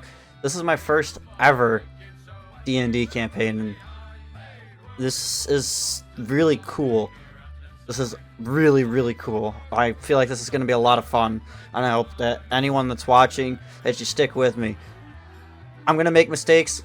I'm not going to understand it. The most experience I have is playing Baldur's Gate 3. Hate on me all you want. Get your asses blocked. Okay. Doesn't bother me any. I'm here to learn. I'm here to play with my friends and have fun.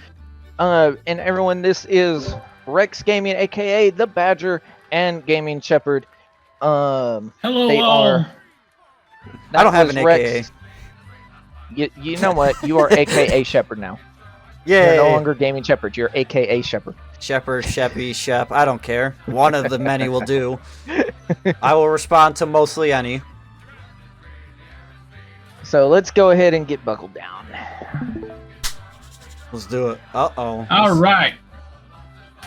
So we're looking at the world map here, just so y'all get an idea of where you're at. Go ahead and we'll tab over there so you guys can see this. Fortunately, I don't think I can show. You can. I found a way to do it. You got to share like an application and then full screen Discord. So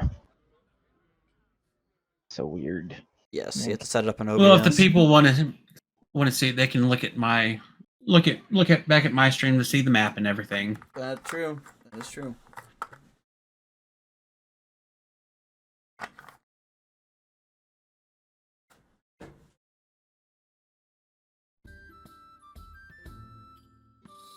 All right, so looking here, we're zoomed in. So right here, where Okay.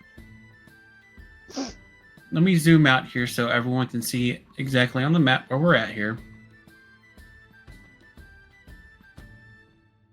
So we start our adventure in the Eldaron Mountains, the neutral territory controlled by the Adventurers Guild. So you have this waterway that comes in right here. So that is what that waterway is, and we'll zoom in. The tree here is the mark for where you are at. You're in the you're in the Eldaron village. Mm. And it sits up on a mountaintop, and you have a view down at the adventure capital city of Leifenbrunn. So, this is where we are. This is a village where a lot of adventurers live in between their jobs. So that's all the other tokens that you see on the board here. These are all fellow adventurers. You have wizards, warriors, sorcerers, clerics, various different types, various different races. Everyone lives here in harmony. Our adventurers are currently in the tavern down here, being served by the illustrious Mr. Wong. Go figure. Mr. Wong is behind the bar. Wonder why he's back Go there. figure. Go figure. So, this is where we begin our story. You all have just come back from completing a extermination quest in the mountains. You took out a goblin encampment. You just made it back to the camp, to the village where you all live. And so we begin. That is a tiny big person. Yes, it is. They're a dwarf. I'm sorry, we were all thinking it. I wasn't going to say anything. That is a... Let me see. That is a dwarf cleric of the Brew. Mm. Of course it is. Yes. Him and Mr. Wong are best friends. Of course they do. No, of course they are. His name is Jerry. Yeah, you Anyways. know it's canon now. You better write that down somewhere Yep. because I'm gonna ask. It's Jerry. Jerry. Fucking Jerry. So Mr. Wong is behind the bar pouring up drinks for all of you. Okay. That was very hard work. We all deserve drink. Miss Warlock, I'm sure you want the water. Don't turn it to wine this time, okay? None of that the hoodoo witchcraft shit, okay? I can make no promises on what my pact being will do once I touch the water. Mm-hmm, sure. So, what would it be for you two? Hmm. Have any blood?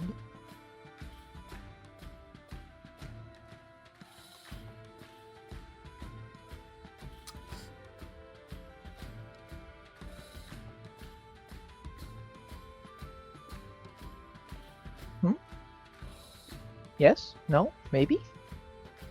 don't know if- What did you say? So you did say that a little quietly. Mr. Wong's hearing is very bad in his old age. Even though I age. would like some blood. Just giving this most innocent smile. You're lucky we keep a special cask just for people like you. Mr. Wong reaches down underneath the bar and he comes back up with a small pint of blood. Oh, negative to be precise. Thank you. Mm-hmm. Weird. She just starts playing with it. She doesn't even drink it. She just plays with it. Like, you see, if you watch her, for moments in time, you'll actually see the blood beginning to bend and swirl and come up in bubbles and then drop back down. She's just playing with it. You know, it's very rude to play with your drink. Mr. Wong perks up, turns back around. What did I tell you last time? No more playing with drink. You drink it or you don't order it. Stop wasting product. Seraph sits there just side-eyeing and watching, not saying much, just playing with a empty mug that did have ale in it.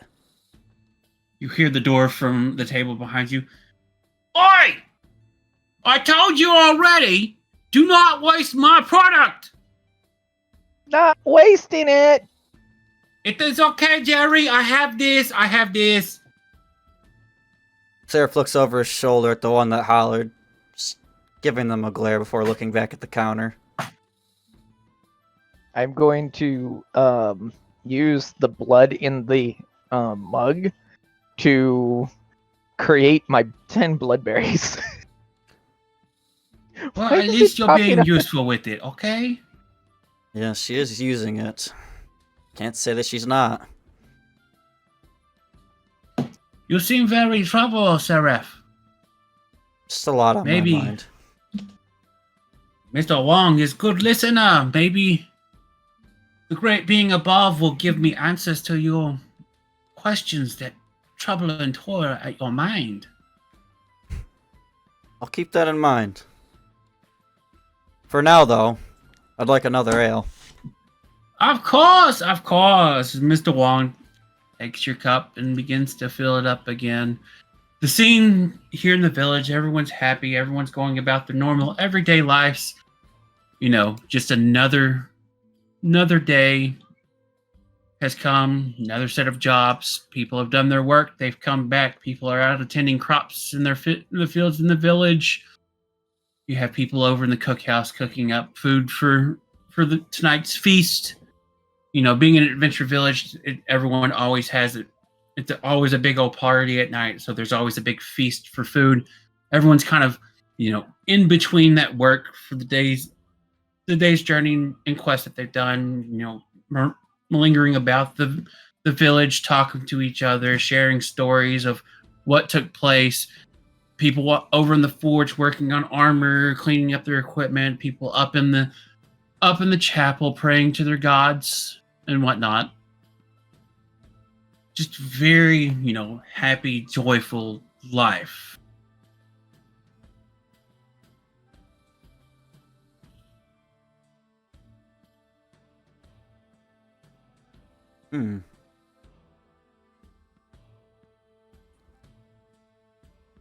As I'm playing with blood and making the 10 bloodberries, I'm going to stab a finger into my palm to make a little bead of blood, and I'm gonna make my arcane blood mass. Which there's just this small bead of blood floating above me now. Ref, anything that you would like to do? Just waiting for my drink while watching Rena playing with blood. It's still very foreign to me. It still is very odd watching someone cut themselves willingly. So, everyone's going about doing their normal coming and goings. I forgot something over here.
And so if y'all want to just keep talking amongst yourself Oh. while I find something that I'm looking for here.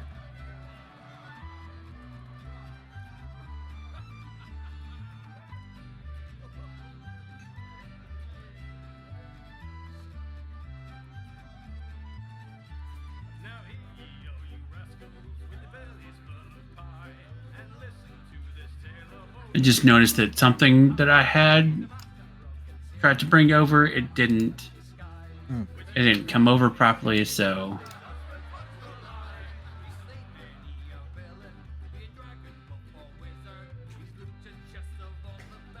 I'm sitting, watching Rena.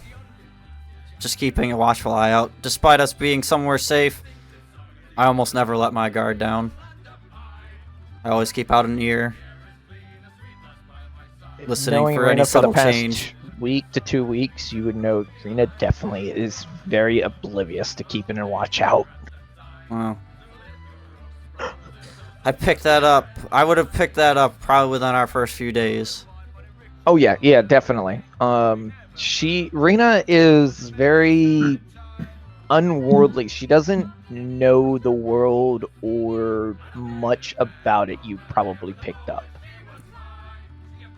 all right. So Mr. Wong turns, and as he goes to set the glass down, the door to the tavern is kicked open, and in the door stands a humanoid wizard, a female wizard, with a very scared, panicked look on her face. And the music almost stops on a dime. I'd spin Hey, around. Sierra, don't just stand there with your mouth gaped wide open. Why don't you say something to us? There's something wrong with the sky. Sky. What is she talking about? All of you need to get out here now. And she quickly retreats back out of the doorway. The other adventurers in the hall begin to follow suit out the door. I do not have control of my token. Uh-oh.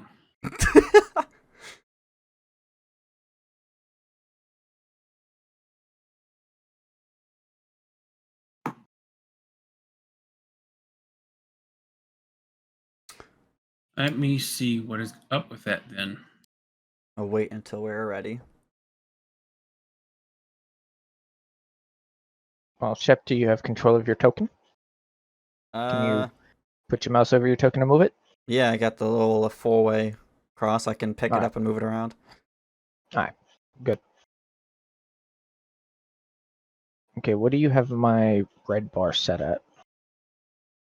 So your red bar is your AC. Your green bar is your hit points, and your blue bar is your passive wisdom. So Okay. you all know. So you have it that way. Okay. Yep. Okay. So You ready?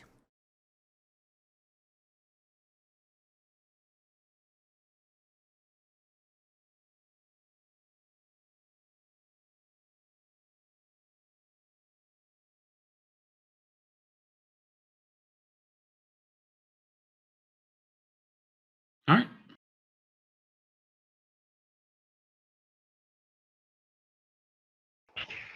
And that has been given. So what is the party going to do? I'm gonna mean, slowly I get up suppose from my I'm just- chair and place my hand on the hilt of my sword, but not draw it. Just have my arm reach behind me before following Rena outside. Rena just doesn't. She's She like, just walks out there like nothing's happening. Also, she get out of the doorway so I can get out.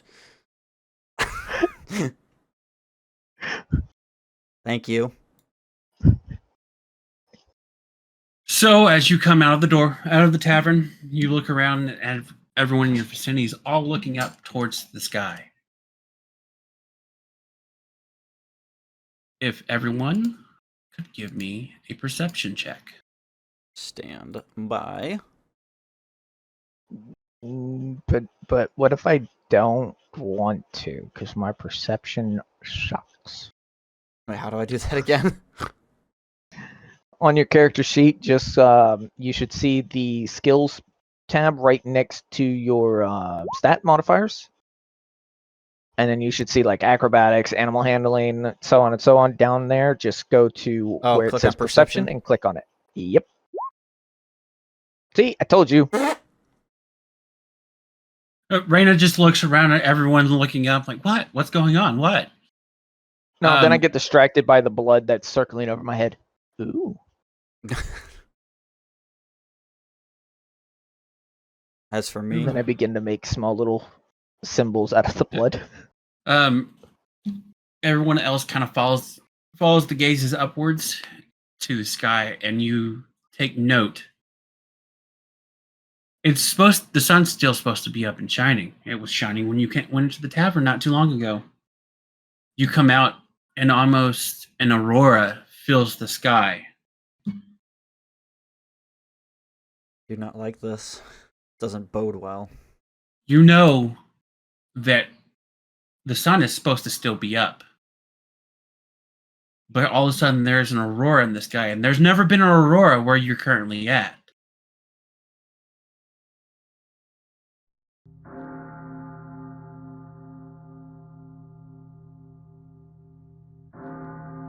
Ominous bells begin to toll. But there are no bells nearby where you're at. Where are these bells coming from? I'd slowly draw the sword from behind my back, holding it in a ready stance, looking around cautiously, listening for any changes in the Sounds and environment. time begin to almost slow down. You take closer look at the sky, and you see a crack begin to form in the sky. It splits open all at once in a smooth, almost unnatural way. And you see shadows begin to pour from the sky What is and come down and landing before your feet. Ladies and gentlemen, boys and girls of all ages, roll initiative. As beings begin to emerge from the clouds of smoke that land before your feet, all coming out at once, all ready to fight. Hey, Meat Shield, welcome. Yes, it's roll 20.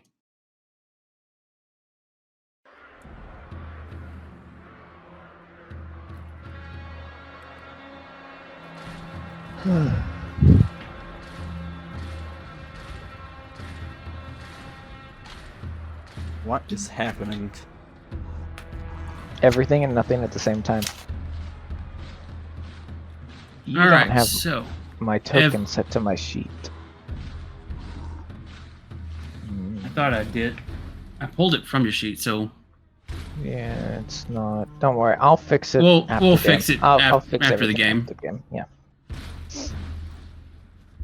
So if someone wants to roll the initiatives for Mr. Wong and for Zira. Looks like Squirrel's got that. All right. Damn. Who was that? That is Zontera. Holy shit. Her. And I need to get with you after the game so I can get that macro for Health. the initiative order. You should have it. So Badger, on your right side of this or left side of the screen, you should see something on that has. There we go. There you What go. the hell is that? Yeah, they changed Turn-based. the look of it. All right. Of course, I'm last. I don't like this. I still have to roll for Rena. No, I didn't. Don't. And for some reason, Rena's not on the board. No shit. I rolled 7.1. That's weird. Now, would you just?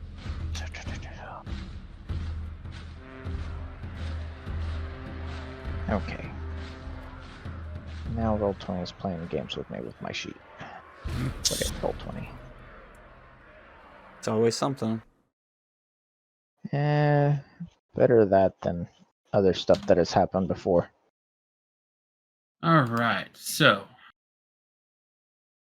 I'll just roll again for her and then reset her thing here like this. Delete 7. Boom. I don't like that song. Let's do that one.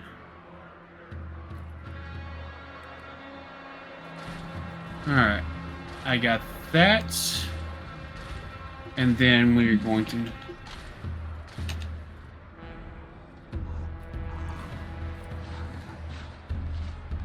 that. God, you're playing with Void. Oh, I don't know if you've noticed all the Void creatures in your compendium yet. Don't give him ideas. Be But quiet why over it's there. so much fun. I'm rolling the initiatives for the adventurers and the void. So the way this battle's going to work, because it's a mass scale battle, so all the creatures that have come from this void in the sky will go on the same initiative. All the other adventurers in the city that are fighting alongside you will take their turns all at once. Okay. All right, and with that, You gotta hit it twice. There you go. yep. And with that, Zontera is first. Whoever wants to control Zontera. Does she have 2 light spells? I have to go in and double check that later.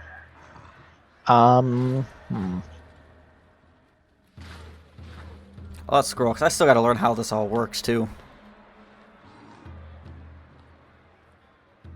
Well, she's just gonna hold her action to probably Eldritch Blast something if she sees it. Oh, you got stuff right there, So there there's- next to you. I'll say there's these things. Oh, I didn't see those. Yeah. Where the hell those My things are. brain. This group right here, including those humanoid-looking beings. Oh, those two? Yes, Oh, boy. Okay, well, they look almost like cultists. then better than Eldritch Blast. We're gonna go ahead and a point you can see what's in the moat explodes a moment later, dealing a creature's 5 foot in the moat's 5 foot space.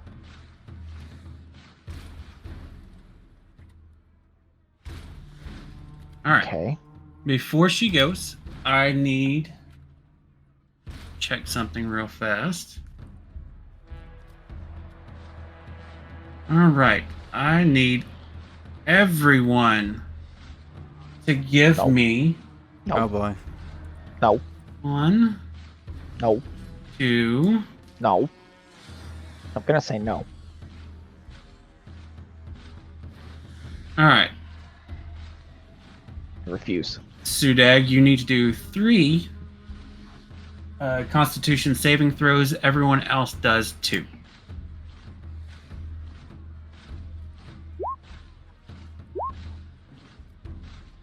Okay, I'm gonna save Rena for last. And then let 2. me grab a dice. 1, 2. 1, 2, 3. No.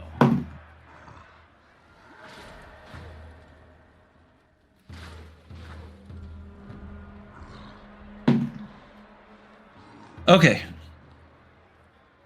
First 2 are for Wong, second 2 are for Zon, and last 3 are for Ren. All right. So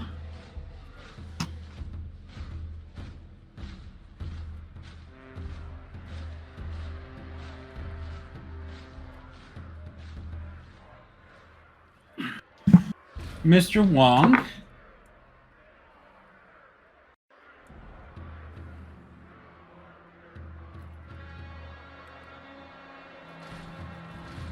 take 7 points of radiant damage as you see his life force get sucked out of him and transfers into 2 of these beings. What the hell?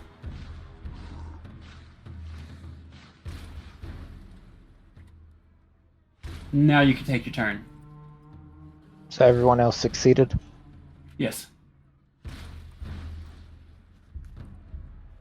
So Wong failed twice. Yes. Damn. Did Seraph not fail with that 7?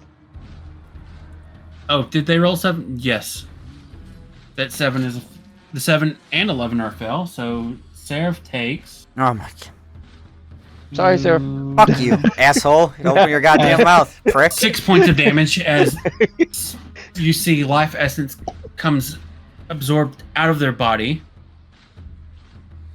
Just FYI, Seraph, I am a rules lawyer. Yeah, in Chill. both degree. I've been playing for like 13 years, and I'm a dungeon master. This is You my homebrew dick. campaign. Just had to fucking say something, huh? Um, Let him look it I over. will say something on us all day long, but I'll say something on Badger all day long too. Prick. Okay. Wait, so I need So to change it, or are you gonna change it, Badger? Health you should be keeping track of. I didn't want to touch nothing without. No, so if you click on your token and click on the green bubble, you can do just type in minus and then whatever damage he told you, and then hit enter, and it'll do the auto calculation for you. I'm so used to playing with my API that I don't have to worry about actually keeping track of numbers so much. I can 2. asking people.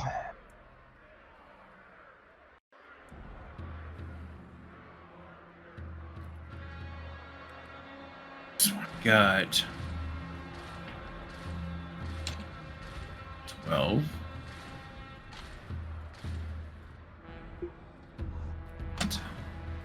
All right, you can take your text now. Uh-huh.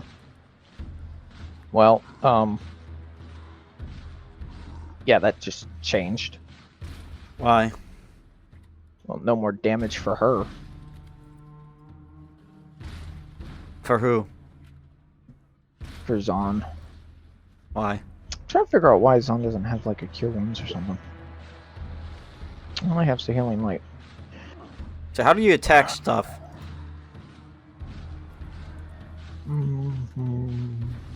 I guess I'll just watch, because I'm last in the queue. Yeah. Fucking So bullshit. But it's a good thing, because I get to watch. yeah, get the watch, and then when we get to your turn, we'll go over how that works with you. So She will reach out and touch Seth and do a healing hand. what's on up, him. Luna Cruz? So you'll heal. Oh, you're healing me? Yes. Yay. 2d4. Not the greatest heals. Jeez, yeah, really. I mean, 2 Well, is better look. than 0, but... Look. The healing warlock doesn't truly pick up until a little bit later, so level 1 healing warlock is not all that great. Yep, our campaign's going good. We are into the very first fight of our session 1 soft opener. So what, is that plus 2? Yeah, we Health? are. Yeah. So in the green bubble, just 2 plus 2. I'll see about if Badger wants to add my API so I can keep track of HP a little bit easier. Yeah, we'll look at doing that after.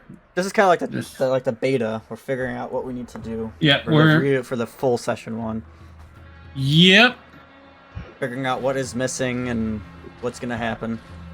Definitely not gonna try to let Mr. Wong die. Yeah, let's not do that. If anything, I can reach out and do lay on hands when it's my turn eventually. Yeah. So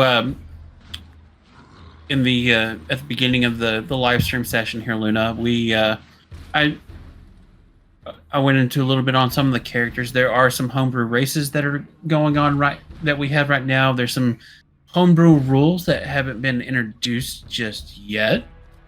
That are going to affect one of our other characters, one of our other players' characters when they join during the full session 1 here in 2 weeks.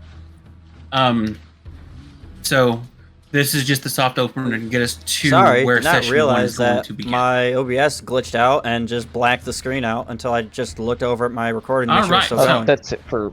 Sorry, guys. What's her AC? Her AC sucks. All right, so the adventurers.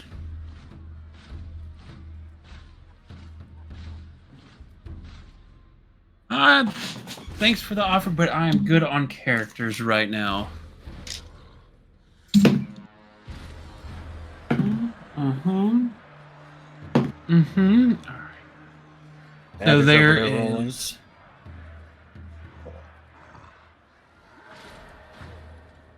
fighting breaking out around the village right now. They're going to move in on that one. They're going to move up to this one. He's going to move. Oh, no. He's going to stay right there and fight those. What the hell's that terrifying thing in the water? Yeah. I hate that. It looks horrible. I got you, Badger. I got you, Badger. I know. You did find those creatures. These people are going to come out and start fighting over here. They're going to get into the fight here. They're fighting over here. I had a feeling I know what these This guys guy's going to were. come over there. All right. So our Trouble Warrior is going to move in on these cultists. They're going to attack with a spear.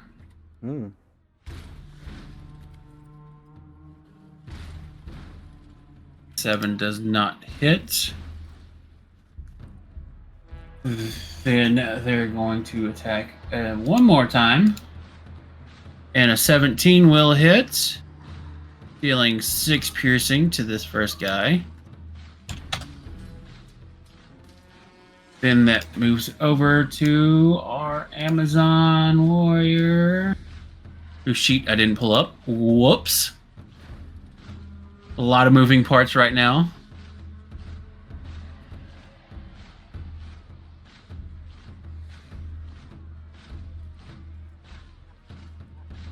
Alright, they're going to come down.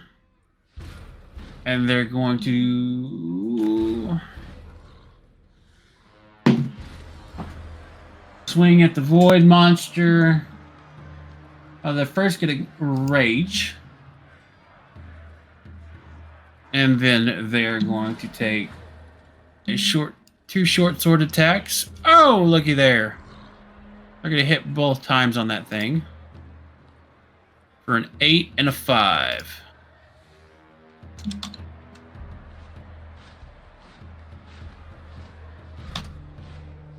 All right. Starting to do work here. Our wizard being face first with this thing.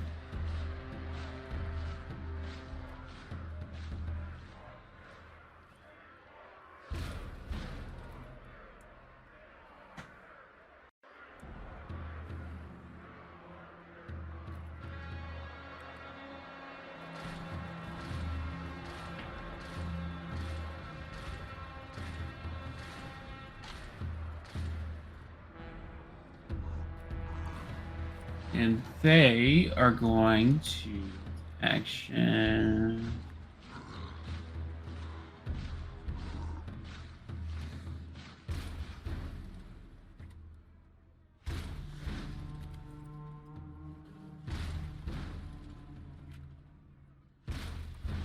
See.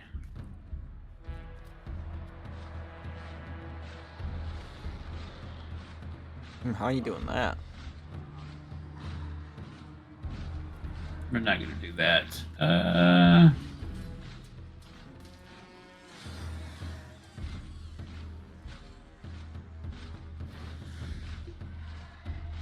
they are going to just melee attack this void monster in front of them for a nat 20 and Damn. a 26.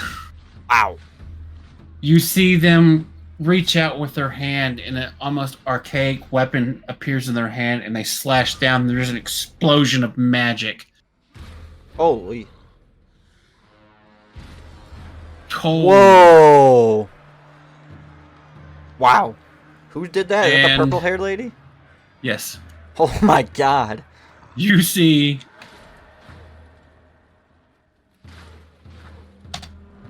this first void monster dissipates immediately. Then she sets her eyes on the next one. You're next. And once again reaches back and just brings down necrotic archaic energy down upon the being, dealing 21 points of damage to it. It's looking fairly beat up now. Wow. Man, she's tough. Then our friend here in the back. Old Jerry here. Mr. Wong's friend.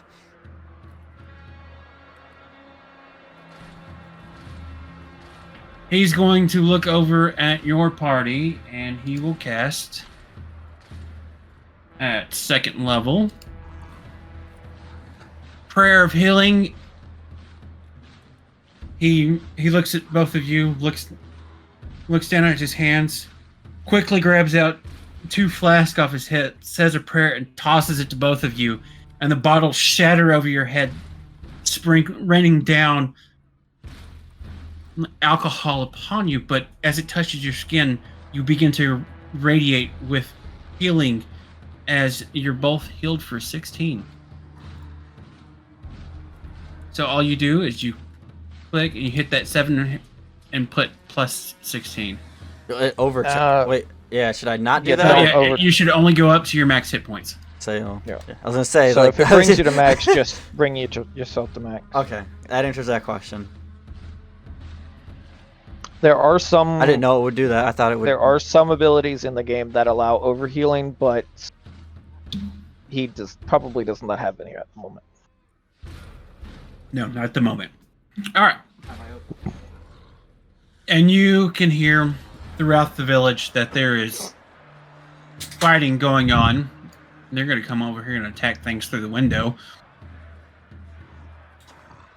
You can hear just sounds of battle carrying out throughout the village, echoing off the walls of the buildings. Now, time for the void creatures to start their attack. So, this creature, let's see, The he question has... is, how are you running those creatures? Because if I know the ability that you use at the very beginning of the initiative, Mm-hmm. those are the ability, the draining aura, if I remember correctly, is only supposed to be used on their turn, not at the beginning of the round. So if you're doing it where they got that off before the combat began, then they should get it again now. These things are deadly just because of the fact that once they have 2 point pools. I don't know if you've truly read that creature I did. through and through. Okay. I did. Yeah. I was about to say. Sorry. Why don't you let the DM, damn it? No. Because he did it Yeah. out of he did something that I wasn't expecting, and that was do it at the very beginning of initiative. The way it worked is they just appeared out of nowhere right before you, so they technically it was a surprise round, so they immediately got an attack off right at the beginning. They let the void you didn't creatures say surprise round, so that was like, wait, what? Yeah. So because It's they just worded- appeared it's out of worded black weird. smoke in front of all of you as you were all standing up gaping at the sky. Yeah. That's why I It's was just looking weirded around word too the with last my time I sword looked out, at it, so just as they appeared. So, once again, I need everyone to give me. Let's see here. Was another Constitution? So, Our Asamara only needs to do 1 con save. Reyna and Shep, you only have to do 1 con. Everyone else does 2. Yeah, Hey. Hopefully that's good. Boy. Reyna failed both of hers.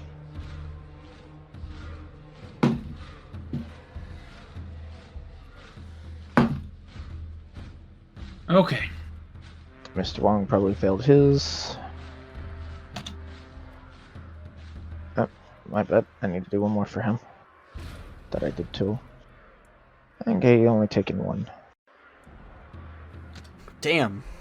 And Zon for 21. Okay. The 8, 9, anything below 13 failed. So I'm safe. Yep.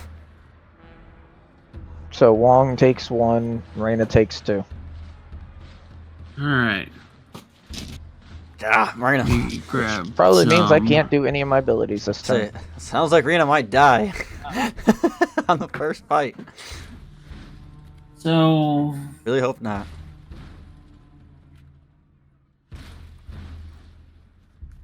I got 6 for the 1 person with 2 fails, and then the 1 person with 1 fail takes 4.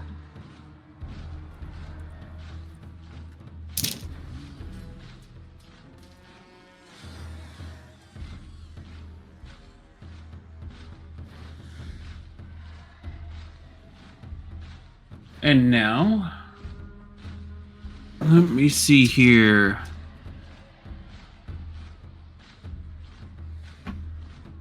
Now, evens or odds? Even. Odds. Odds. Okay, Mr. Wong gets attacked. Ugh. And that's net 1. He swings and misses. And then this other one is going to swing, and they will hit them. And they do 18 force. And they do a con save. They pass.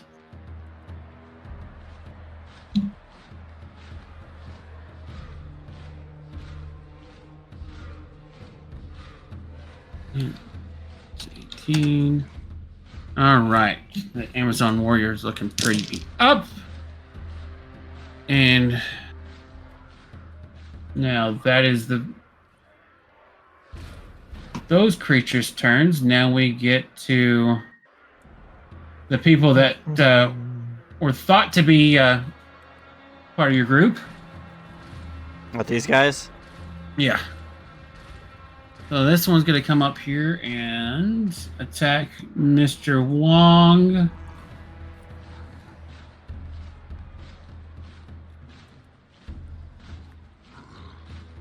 And he's going to... He misses his attack. Swing and a miss.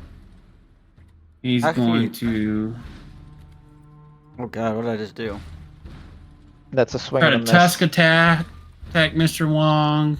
His AC And is he not set up misses. correctly. Oh. I'm fixing Mr. Wong's character sheet right now. There it is. His AC is 17. All right, then the other one's going to attack them. That's a hit. -6, and now they're going to do that, and that's a hit as well. Don't make me make Mr. Wong away of the tentacle. And this adventure goes down. Which one? Oh no!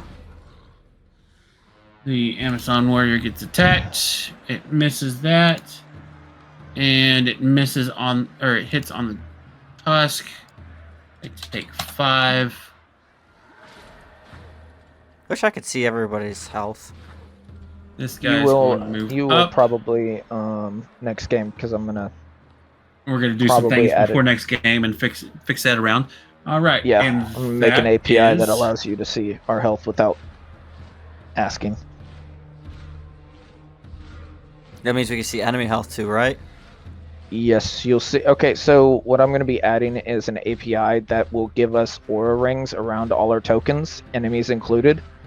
And the greener it is, the more health they have. If it's in blue, it means they're over health. And if the more red it gets, the lower HP it is. Gotcha. Yeah, there's some small things here and there that are going to be squared away before true session 1. Okay,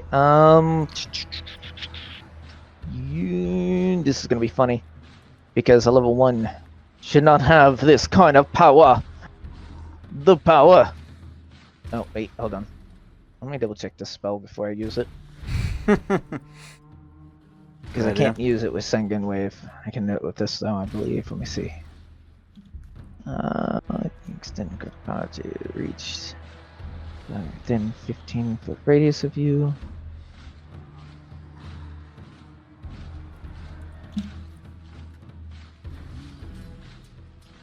Oh. It is what I thought it was. Good. Okay. Let me just double check. I have a halberd. Here. Oh, wait. Should be getting stronger. Okay, it takes half a damage on a fail. Okay.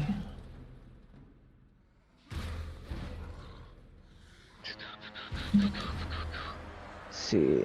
Everything in a 15-foot radius. So that'll be... Okay, so she is going to move here. Hellos everybody. Have fun with my blood. And I'm going to blood boil. It's not set up correctly, so I will be doing the damage separate. Because it's both necrotic and fire, and it's going to be a higher level because I'm going to spend 2 of my hit points, and I'm going to activate my Sanguine Supplementer ability, or Excavator, which whenever I do a spell, I can upcast it into a higher level without actually using a higher level spell slot at the cost of my hit points. I can only do it up to 1 level higher. So I lose 2 hit points. And everyone within a 15-foot, excluding those that I choose to exclude. So only these guys right here are being attacked. All right. And is a Constitution saving throw. All right. So our first guy... DC is 14. He fails. The second one, he fails. And then we go to this guy. And then one passes. Whoa. The other passes. One fails. Okay. So I'm just going to roll everything right now. That's 2d8 necrotic, so 4 necrotic. So anything that failed takes 4, anything that succeeded takes half that. And then an additional 10 fire damage, as their blood literally rots and burns at the same time.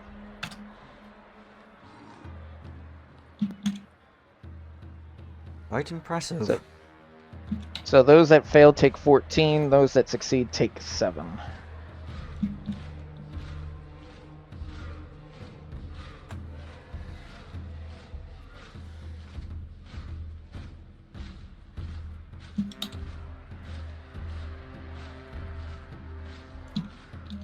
Yeah, I love this spell.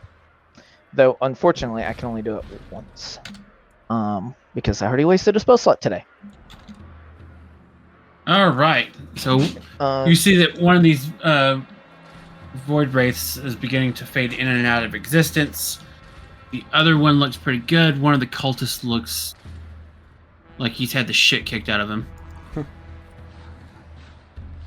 Okay. Now, can I take a bonus action to eat a berry? Sure! Woohoo! I'm gonna eat one of my blood berries, which gives me a D4 back of my health. I got 2 hit points back.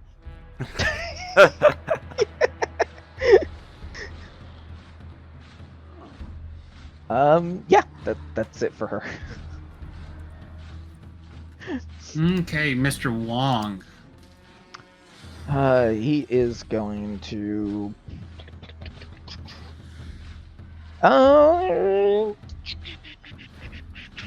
He's going to smack, and smack again on the guy in front of him, the void creature.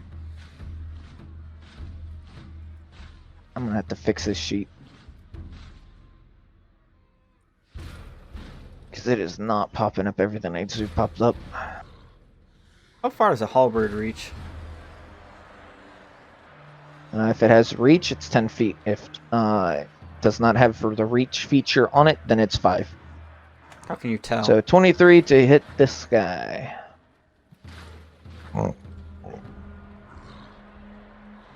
DM? Badger? 23 to hit him. Yes. Okay, for 6 bludgeoning. And if he's still up, bonus action. Swing again! His appearance is fading quickly. Bonus action. Punch! That's a miss. Oh, Unless we're doing flanking. Are we doing flanking? DM? Yes. Okay, then that would be a 23 and a nat 1 for the first strike, and a 16 for the second. All right, 16 hits. That is 5 points of bludgeoning damage. He throws his fist right through its face and it dissipates.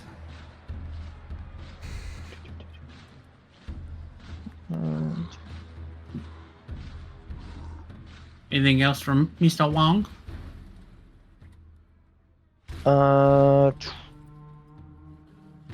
Maybe move right there.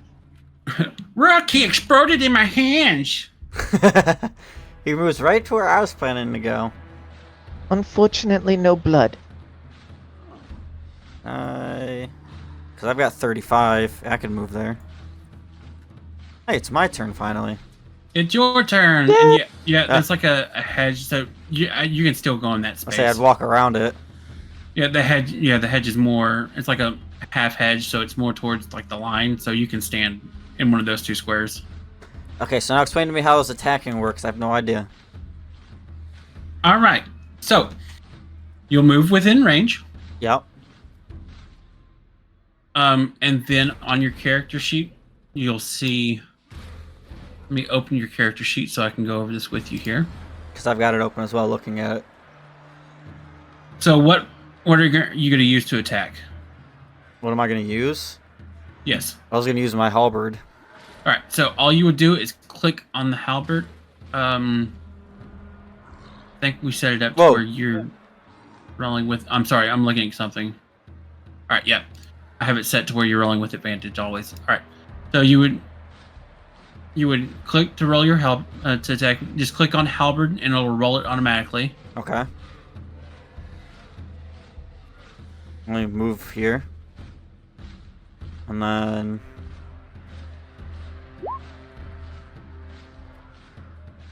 And so So how does it work? Do you take the higher one? you are not flanking. So flanking would be if you were like right here with Mr. Wong. Where? Right Oh. there. Ba-da-ba-doo. So, the way flanking works really is that's flanking. That is flanking right there. See how it goes into an X right in through it? Yeah. Anytime you have a line that goes straight through it like that, you can get flanking. Just like that. For bigger creatures, it's a little bit more complex. but it's essentially side to side, up to down, and diagonal to diagonal. But it has to go through the whole creature space. It cannot be like this. See how it doesn't even touch the creature? So it's not flanking. Yeah. So this So- would not be flanking. I still have to. I'll learn more after That this. will- It's soft yeah, intro. I will go. I Let you go will- back to your move, so you can continue moving with your speed and then attack again. Don't worry, we will teach you all that you need to know. So wait, what do I? So if you want to continue moving into the range where you attack, I'll let you roll again. Oh, is this not in range? No, I'm saying if you want to move into a range where you can roll with advantage for your attack, I'll let Oh, you do that. from like there. Yeah, you So can just I'd have to move. jump that Yeah. wall. Yeah, there's a wall there. Yeah. There Oh. is So- wool.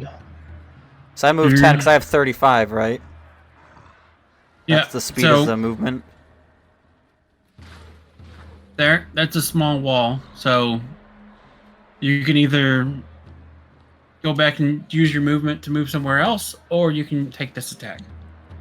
So I can jump over it and move to, like, here, right? Yes, I'll it's do like that. a half wall, so How do I do the thing, like, where you guys, like, moving along the line? you hold your token and you right click. No. Wait, and you right click? Oh, it didn't do it. I'm just trying to figure Yeah, out you how to have make it. to hold with your left mouse and then right click on the squares that you want to. Oh, on the like where I want to go to. Yep. Okay. Don't Still drop learning. your token. Yeah, just don't drop your token. Just All right, like so hold roll your your token and attack press again. the right.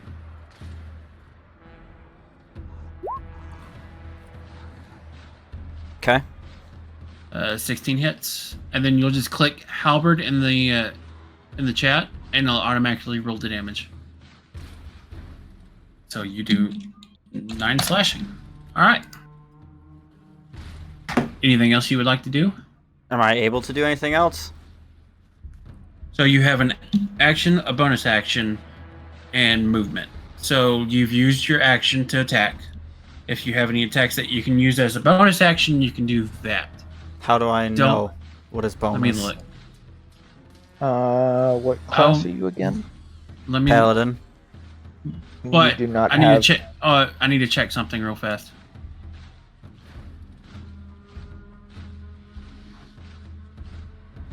The only Yeah, real no. bonus actions paladins get are their spells. Which I don't know. have. I- Very few get features that they can use as bonus. Yeah, I was double checking his something he gets with his race. Yeah. So I guess there's nothing I can really do then. Nope, not at this moment. Then I would be done. Also, can, like when we're attacking, can we aim for like specific like body parts of a creature? Like if we wanted to attempt to dismember them or something like that.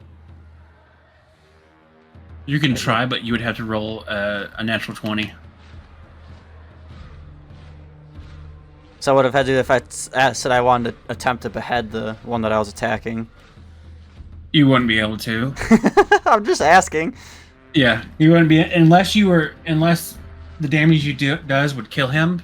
Then you would be able to. Gotcha. That's the shitty part. I don't know how much health he has. I don't know what I'm attacking, if he's full or not, or... All right. Back to the top. Hey, it's on Terra again.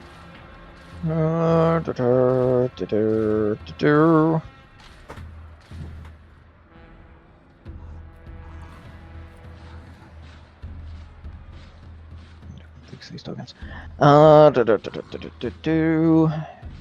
She is going to, seeing as that big guy was throwing out heals, she's not going to bother with healing at the moment. She is, however, going to help try to keep the squishy little blood mage alive by giving her a little bit more AC.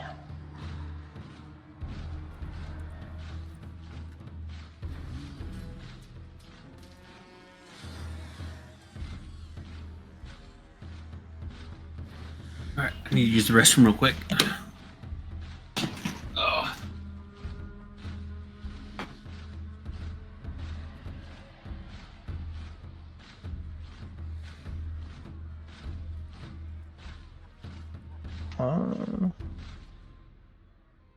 you. I got you.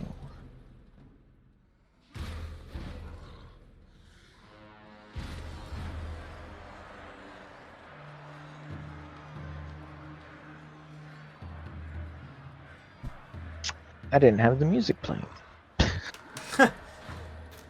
Okay.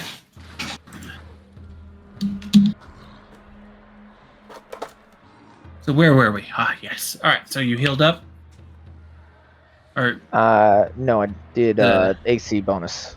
AC bonus. Okay. Anything else you would like her to do this turn? Nothing else she could do.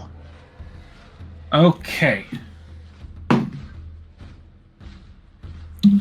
Oh, question. So, with the bonus action for me, I can heal myself with that bonus action, correct? Or Yes. someone around me? Yes. Okay. I thought so. I want to make sure. Lay on hands is a bonus action, right? No. No, it's an action. Healing word is a bonus action. Yes. Lay on hands is an action to use. Okay. Somebody roll a 1d20. I can roll it if you want, Squirrel. It's up to you. I don't care. Oof. That's probably bad for whoever I just rolled for.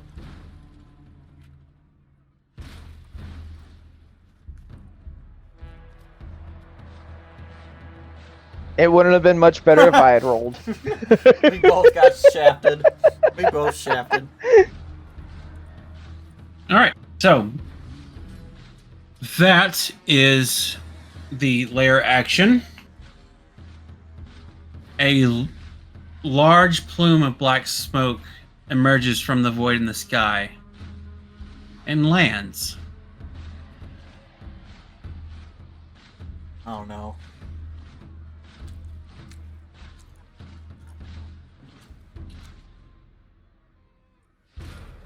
Right here. Hmm. Do you need a big pile of smoke? Hold on. I got you. I got a whole spell for that.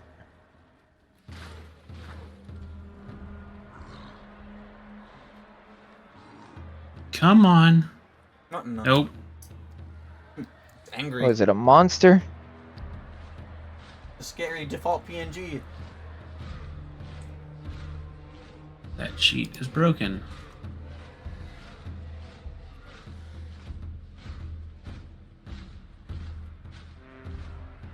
Let me try Okay, this again. I have a big black dot following around my cursor.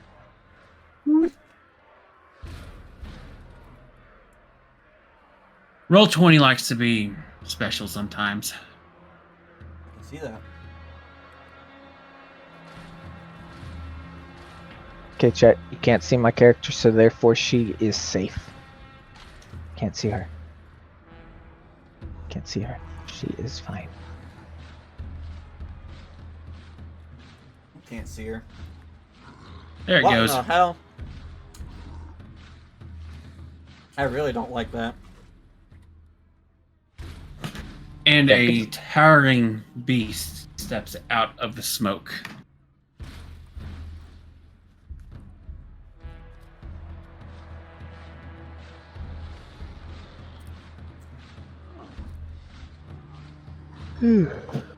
Jerry just turns and looks up and goes, "Well, shit, this is gonna be a problem."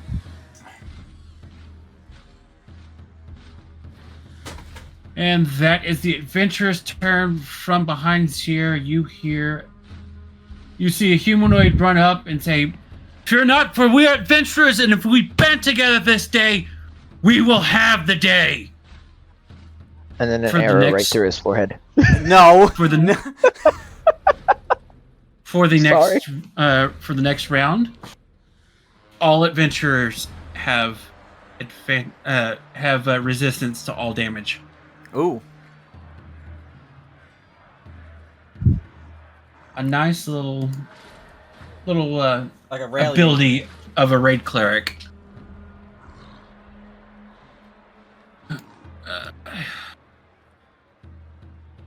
And adventurers are going to begin pouring in to aid in this fight.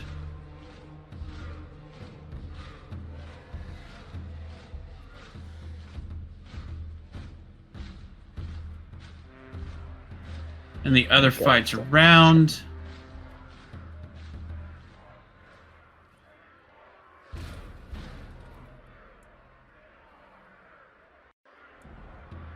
This guy gets dusted. This Which one one? gets dusted. Other monsters. This one finally gets... This creature gets dusted. That one gets dusted. They move in on this one. This one loses 30. And oh shit! Don't like that.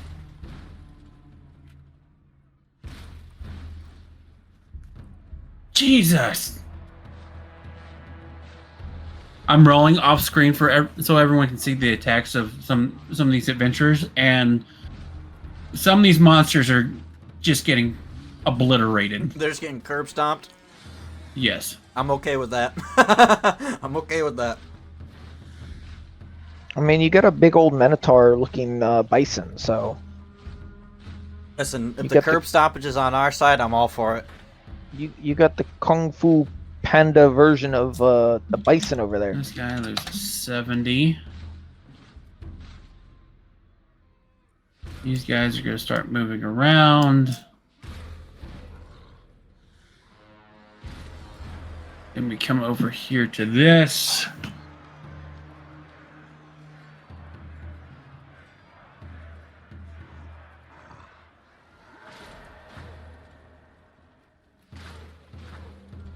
And we go to our friend the dwarf.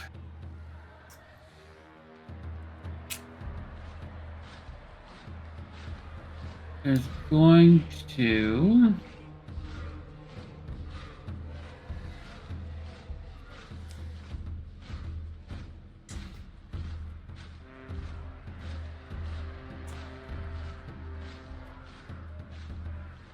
take a big swig of his drink, look up at the giant and go, I can... Excuse me. As he does, intoxicating burp. They make a Constitution saving throw. Oh my... Barely. They just pass. Well, I'm out of ideas. He looks over at the other female caster that's here. And she is going to... I feel like this big thing has like 100 health or some shit.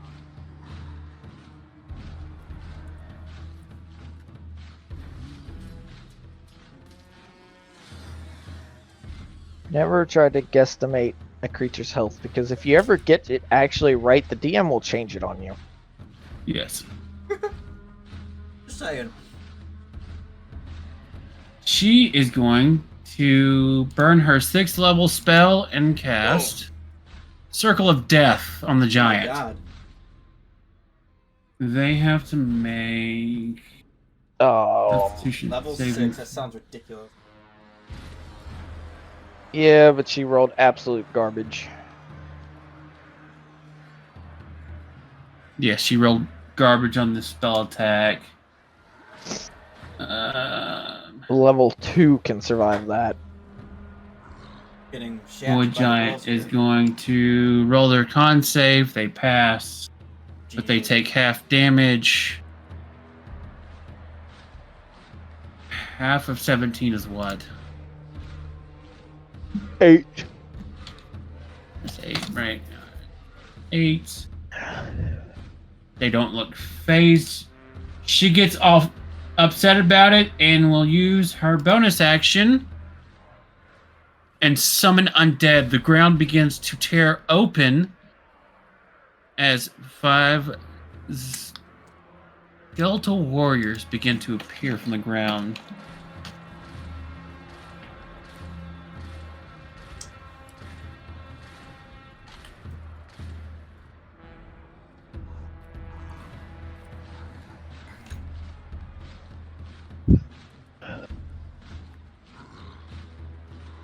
So summoning him is a bonus action? It's usually an action, Yeah. I think. Summon undead. It's a special ability of hers. She gets it once per day. She can summon undead as a bonus action.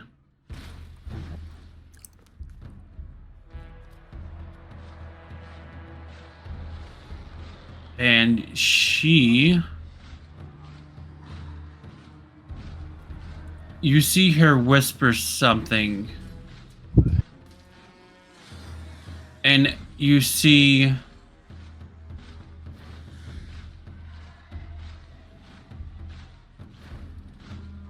what you think would, what you're familiar with, dead razors. Oh, it's going to be a regular skeleton. Nope, not her. You see 5 different types of skeletons come emerging from the ground.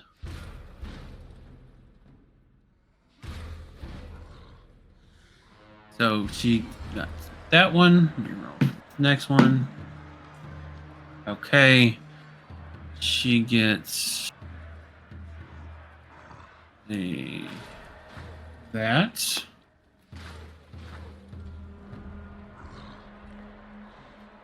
And let's see. Oh boy. Sounded Well, good. this will help.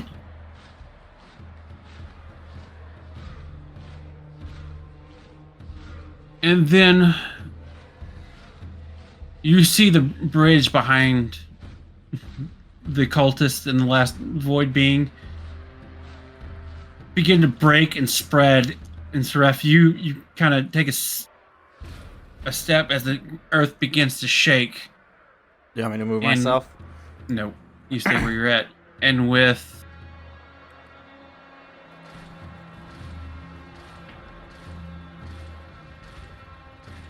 the last 3 spots of her 5 summoned, you see 3 sets of skeletons come out and begin to form up, Oh. and they form into a skeletal giant. Oh my. I'd stare at it, somewhat amazed, before turning my eyes back to the battle at hand. And she just goes, "Children, do mommy's bidding." And they each turn to the 2 skeletons up by the giant will turn to the giant and begin to attack it.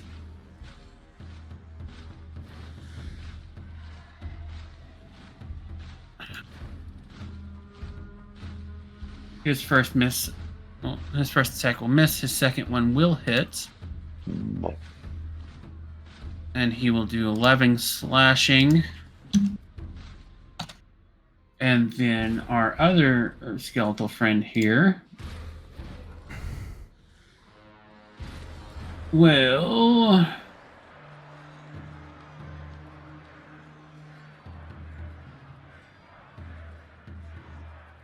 attack.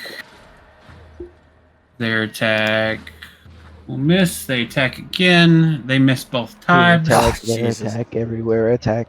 Here we go. Attacking everything. we And see. then... Oh, he misses his first one. He comes back again with his open hand and just bitch slaps the void monster over to the 2 cultists. Each of them taking 14. Wow. What's the health like for the one that I attacked? The cultist. He looks roughed up. One of the cultists, the last cultist in line, gets thrown against a rock and just splatters, turns into pink mist. I grin as I watch him hit the rock and turn into a freaking puddle of blood. Now we come to the void beings. He's got 3 in front of him. We're going to roll.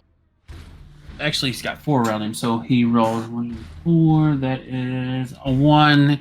He's attacking Mr. Wong again. Leave Mr. Wong alone! Everyone needs to make a con saving throw. I'm a bitch. Quit taking my life. It's mine to use, not yours. It's my life and I need it now. Seraph, you take 3 damage. Ah, phooey. The 6 fails, that's 2 damage. Okay, Mr. 20 Wong, is a pass. you failed. So what does it mean with the splits? I thought like with the split ones you take the higher roll. Nope. Nope. On your sheet, you need to be on normal. I think. Well, I have it set to always roll with advantage because I use either it as advantage or as disadvantage. Yeah. But if you look at my sheet, you can roll advantage, normal, disadvantage.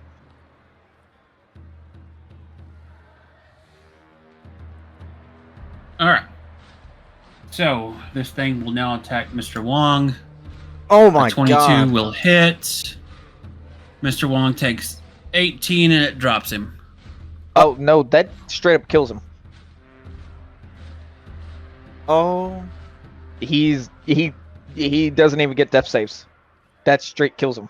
Actually, no. That's cut in half because he's resistant. Right. Everyone's resistant to all types of damage because of the raid cleric. Right. All So- allies have take half So damage. he's just dropped. He's just dropped.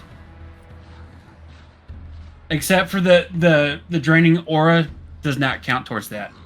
If it's an attack of some sorts, the half damage counts, but the draining aura does not count For the half damage or the for the half damage.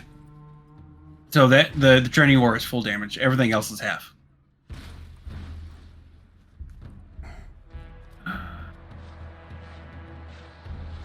Yeah. If he didn't have that, that would have actually straight up killed him, because that would have been his life on top of the damage. we haven't even made it to session 1 yet. 8. Well, he's still technically alive. He just has to Oh make no, the- if he would have died.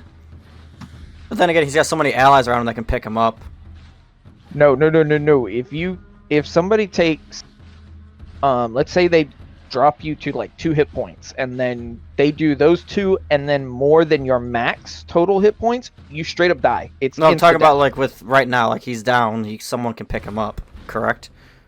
They can stabilize him. If they have a healing spell, they can bring him back into the fight, but they can stabilize him by helping. That's the most any Alright. non-healer can do. So this cultist turns and tentacles come pouring out of his hands at you. They miss. He'll swing it with you with a club and miss. And who's he swinging at? You. Of course he is. His Wong is down. It's the one right in front of you. Now this other one has 4 around him. I want to be number 3. You are number 3. I was gonna say, I think you are number 3. He will Depends on which way you tentacle go. attack you, That's a miss. and then he will club at you. That's a miss. All right. Hey, and hey, quit it. Quit it. No. now What are you for the doing? big girl. I'm yelling at him, RP style. Oh, Fun. She will attack that one. That's a hit. And then she attacks that one. That's a miss. So this guy takes 1. And that is the Void Beings in this area's turn.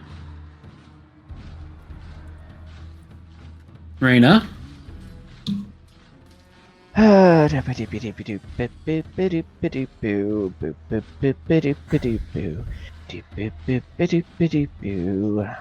I don't have any more first level spells, unfortunately. But I say.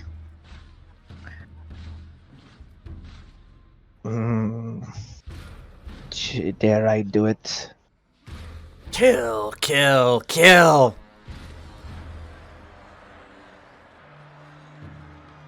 Very well, you said kill.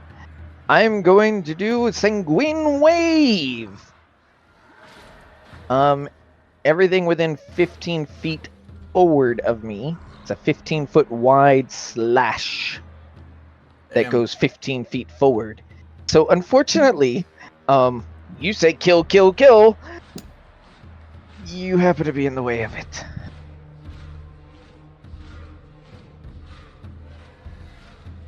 Don't worry, I'll throw a good berry into your mouth later. So at least we're resistant. Yeah. This deals if it hits. Let's see. Is it a Did it do a saving Yes. throw or anything like that? So maybe I don't take any damage. target within the path of the wave can attempt a dexterity saving throw to dodge it.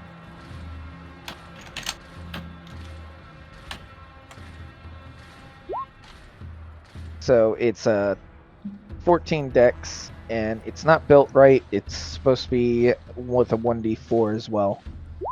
So that is 3 necrotic, 4 slashing. So I get to throw Oh. dexterity, see if it hits or not. Correct? Yep. So everyone is making a dex save in front of you. 16. Yep. That saves.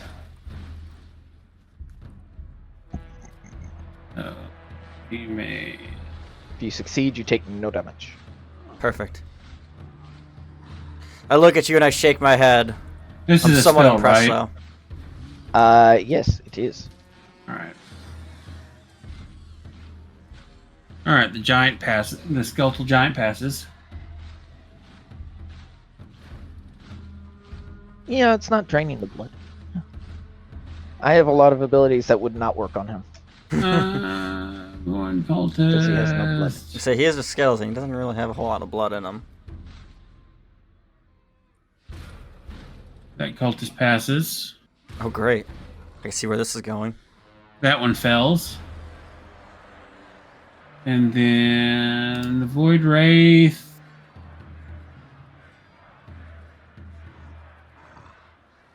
Come on, Faye. I need somebody to die that has blood. We have to kill one of them. Well, technically, there is one cultist that got splashed against the rock. I know. I'm about to try. If neither of these And he cultists passed. die, he passed with a 5. It double rolled. He Oh. rolled 21 the first time. fucker. Okay. Yeah. So you only hit one of them. That's fine. That's still 7 points of damage to that one. Which one did you have an inhibiting anyways? Was it I don't know. this one or? Damn. Did the one that I hit die? Luna, I said earlier, we're good on characters, but thank you though. So you did how much? 4? 3 points of necrotic, 4 points of slash. So 7 total. He is on death's door. Which one? Darn. That one. Okay. Well, the good thing cantrips can be used is because they're non-level spells.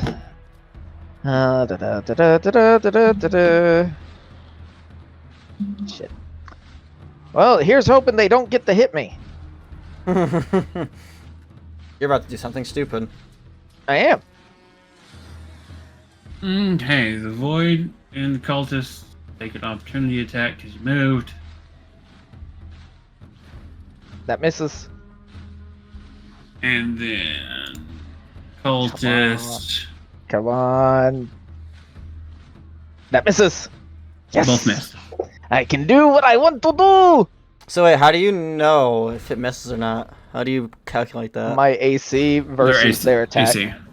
What's an AC? So Your armor there's class. Oh, there's a cultist in right next to me, right? That's dead.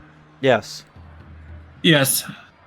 Okay, He's cool. splattered again, like right up against this rock. Well, you see, I can touch any creature that has blood that has died within the last 10 minutes and draw the last vestiges of life force from their blood, giving myself advantage on my next spell attack. All right. And Gift it of can the be used as phone. an action or a bonus action.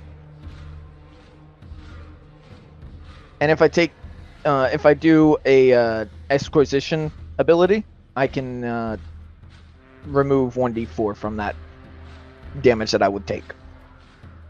All It is a right. very good spell for me. It is subclass specific. All right. That's safe from Mr. Wong. No, Mr. Wong. Oh, he saved. All right. Zaref. Yeah, I get One to of go three. finally. Unfortunately, you're no longer at advantage. Doesn't matter. I can still attack him. Yep. If you move here, you will have an advantage.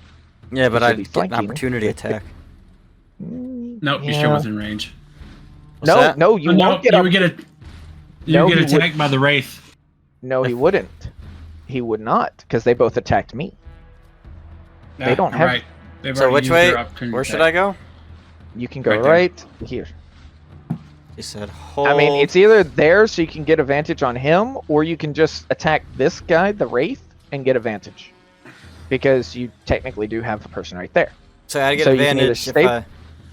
You can advantage if you attack this one right here. I don't know if you saw where I was. If you Yeah, attack this one right here, you get advantage.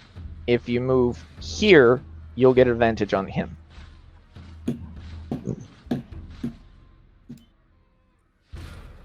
And his ability is a pain in the ass. Trust me when I say that he needs to die. I don't know how to do the right click thing. I Oh, you're tried it. It didn't work. Yep. I'll teach you.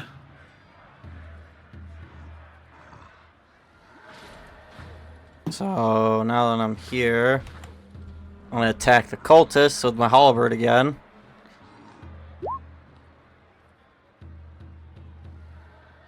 And 18 hits. For 11 slashing. He's on death's door. I want to decapitate him if I get the chance. Wait, I got a bonus action. Could I... Hold on. Let me look at this. Oh, no, I don't have anything I could do. Because lay on hands is a action, correct? Yep. And unfortunately, I didn't think ahead to give you berries. You fucker. Can't throw those very far, can you? Actually, I can. What does Divine Sense do? Actually, I'll look it up while we're doing this. Zontara's turn. She is going to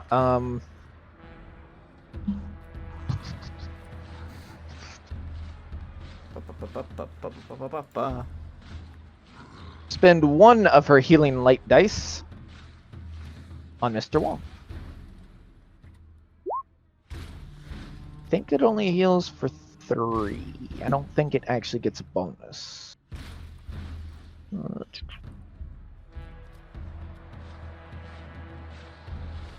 Yeah, it's you have. Yeah, so it's just a d6 for now.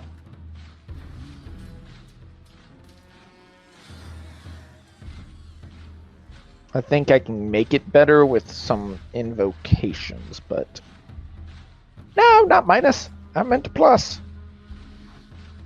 There we go. Mr. Wong comes back to life. Mr. Wong need a drink. I have berries. No, They're very no, nutritious. No. Welcome back, No. Mr. Wong. I don't want your bloody berry. You should Well, really why take it. not? All right, adventurers. The giant skeleton is going to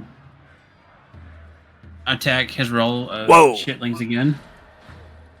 He got an 18. Oh, didn't you get a 19? I still had roll with advantage turned on. Oh.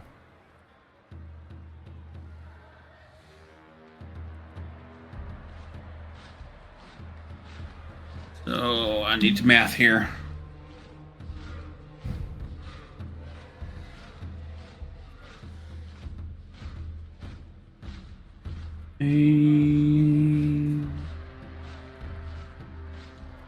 Okay. This cultist gets smacked into pink mist against the void.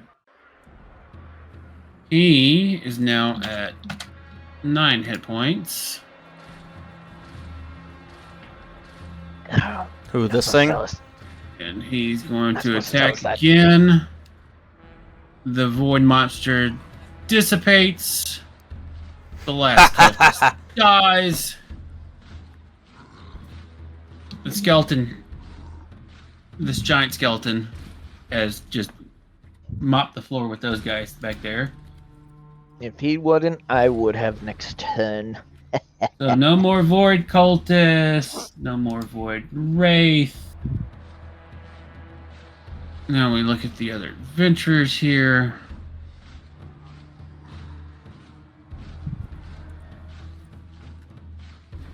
That guy died.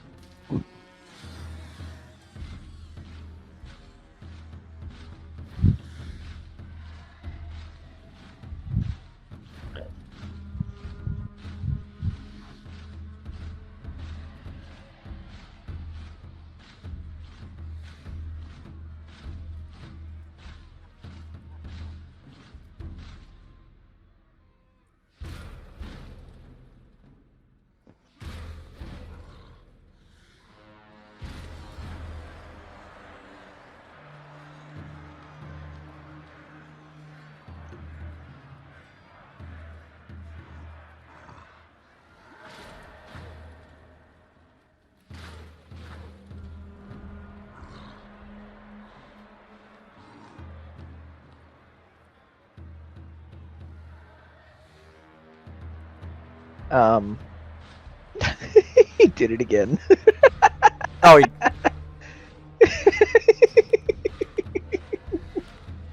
Oh, and I got it.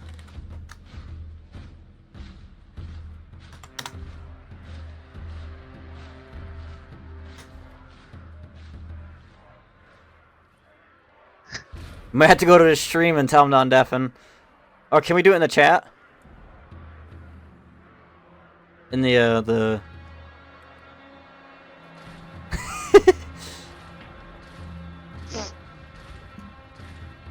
Welcome back. I'm deafened again. Oh, hello, gang. You know, I think with this game you might need to I have a address- hotkey somewhere. Rebind some stuff. remove your hotkey to something else. Oh my god, the All fucking right, adventures in Tribal town have been Warrior. wiping the map. Oh my god, they steamrolled everything up there. Oh my god. Yeah. Holy That's what shit. happens when you're in a high level fight with low level characters. Absolute Everyone's shit team. gets steamrolled It's with more nothing. like small individual fights, so there's more team ups going on. They two-handed spear attack the giant. That hits.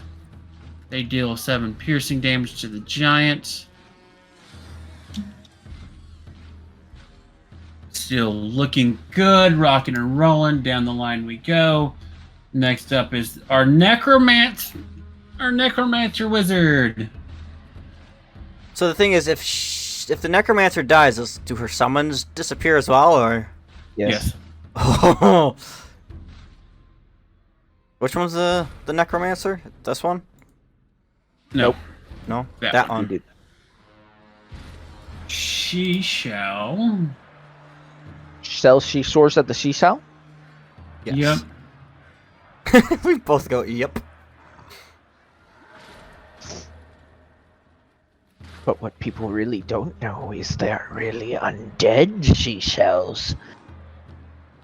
And they are just biding their time. She's going to arcane burst on him. Whoa. On the giant. There's Whoa. necrotic. Fuck yeah. She reaches back and swings again for 25 will hit for 34. Now that she has her children on the field, she's just gonna go at this thing. The Amazonian miss hit. The 7 piercing.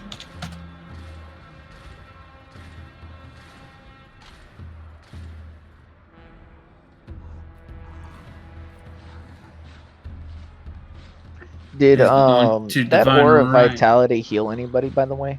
Yes, Mr. Wong for 2d6. Okay, you didn't roll that. Oh.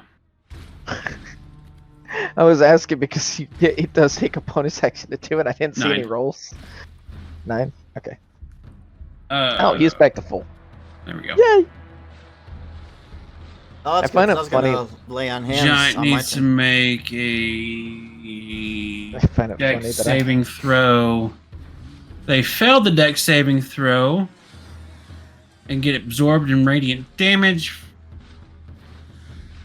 for 1d8. Wait, you did the 5 giant skeleton. 5. Oops. Yeah, what? Wait, hold on. The raid clerics attacking the skeleton? I was about to say.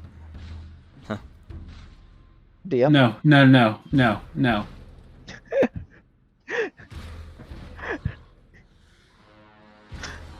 What the hell is the character sheet for this winch? Oh, there she is.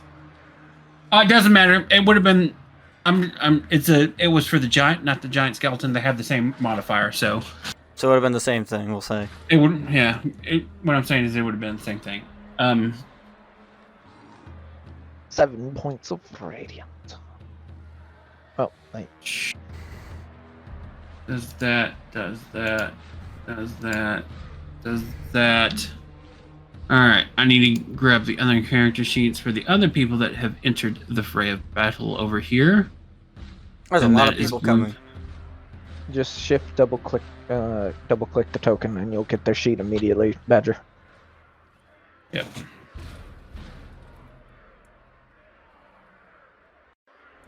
And Shep, that works for you as well if you're ever needing your sheet. And all you have to do is double click your token with the shift.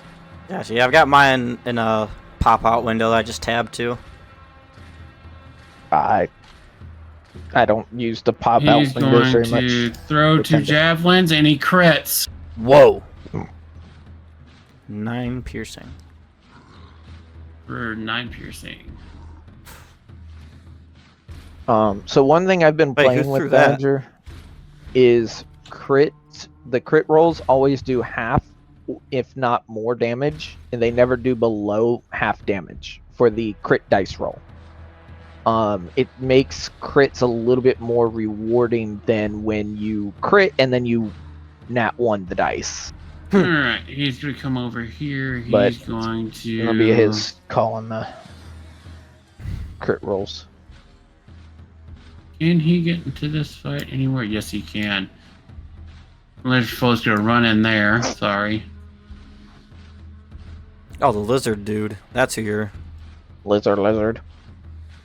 I was wondering who the heck just threw a spear. And he's going to throw a spear.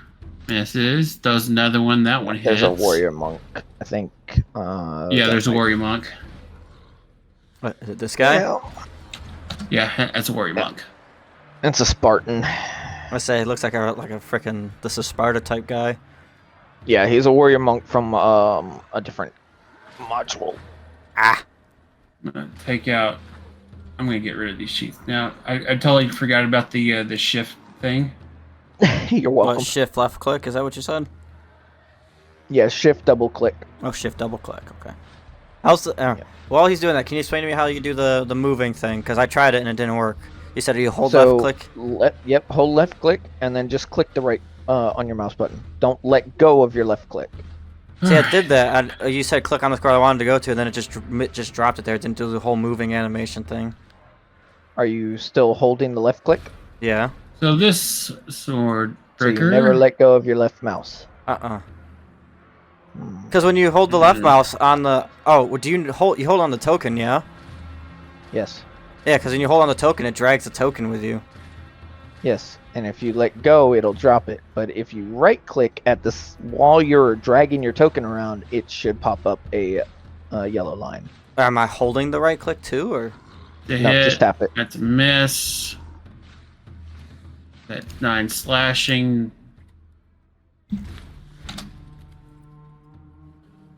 And then Flaming Skeleton will attack.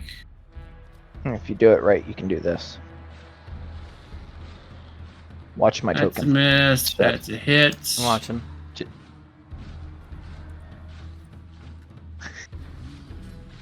They take 8 damage. Did you see my token move? This giant is looking pretty You didn't? beat No. up.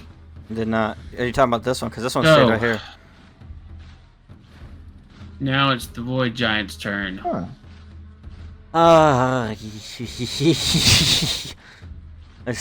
They're the only void being left, yeah? Yes. I got 1, 2, 3, 4, 5, 6.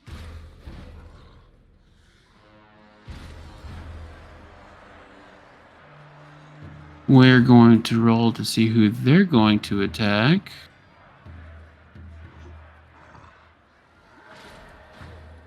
I need this die, yes. Yes, that die. Oh no. Leave me alone. Oh, it's not you. Okay, leave, try the necromancer. Leave Zontero alone. Nope. You see the giant look around at the being, scream, and then just drop their giant club down on. Yeah. On who? On the On dwarf. Shep? Oh, on the dwarf. No, not the healer. Not him, no! Again, he did burp in her face. I'm sorry I burped in your general direction, but you don't have to slap me around like I'm all silly and shit.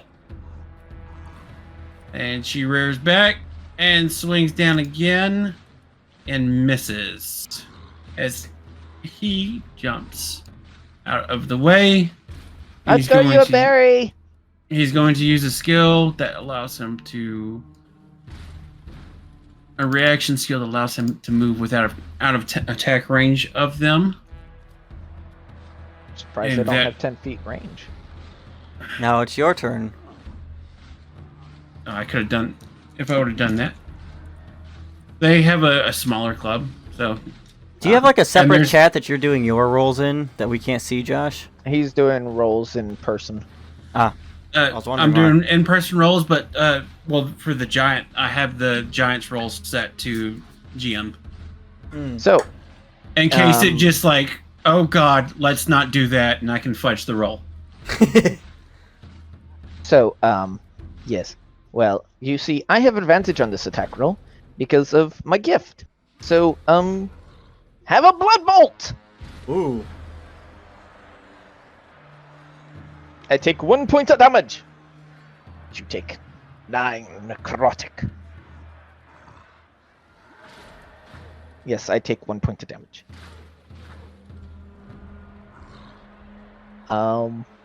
But there's another body down below my feet, so guess what? There's plenty. There's 2 more now. I have advantage on my next attack roll. Yeah, get all There the was a damage. spell, yes. Yes. Blood bolt is a cantrip, and Gift of the Fallen is a cantrip, which you can use to. She hears you shout, "Have a blood bolt," and she turns, and you see her eyes turn as black as the void. You're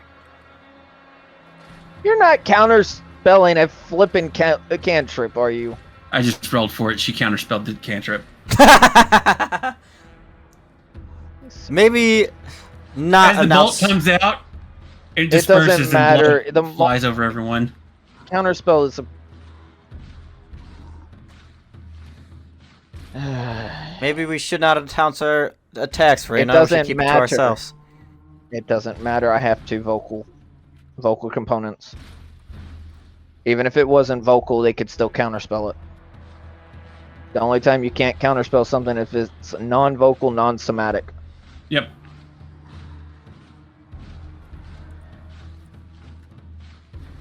Well, that's fine. Whatever. I'll get another gift.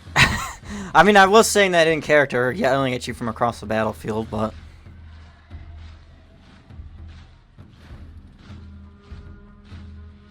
All right. Now Yeah, it's Mr. Wong. Wong.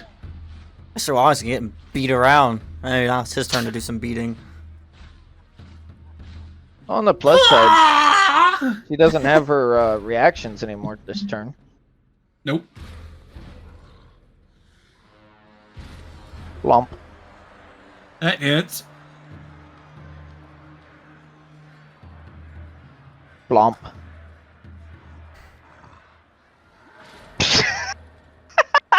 What is this? Repeating doubles day? I guess so. Mr. Wong just runs up and just... Pop, pop! Just 1 inch punches her in the ankle.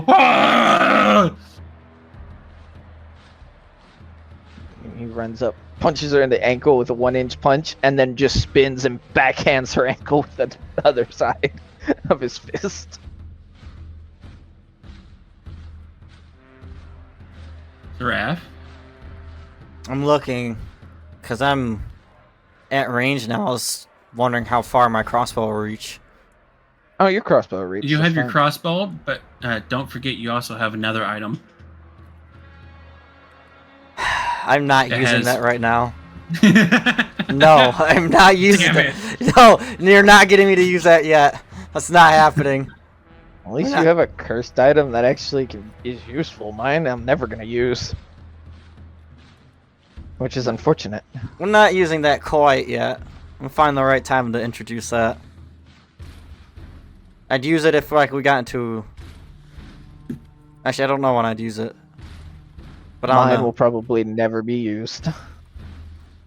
I mean, maybe when, you know, like the real session 1 or like we're at camp or something, you might see me take it out and you have no idea what it actually is. I'm not explaining it any more than that. Oh, leave it a I'm mystery. wearing mine. Mine's in my bag. Or whatever we carry our stuff in. But yeah, Mine a is crossbow will stuffed reach in- from here, correct? Yes. 15 hits. Or 11. Good damage. That is 1 bolt down. And they're approaching Damn, death's a door. heavy crossbow? Shit. I do, yes. I didn't know somebody could start with a heavy crossbow. Jeez. It's on Terra. Oh. She will say the line, Warlock. Say it. Say it. Eldritch Blast. She holds up her hand and Eldritch blasts. And smacks them with it. Oof.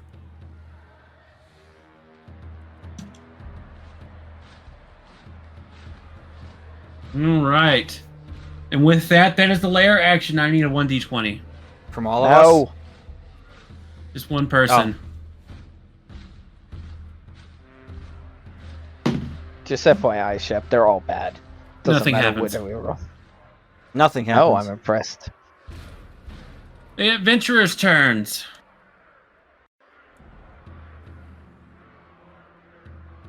Biggins get a swing first. Is there an advantage with like crossbows with like height and stuff in this? Nope. No. 13. Nat 20s. Oh. Wow.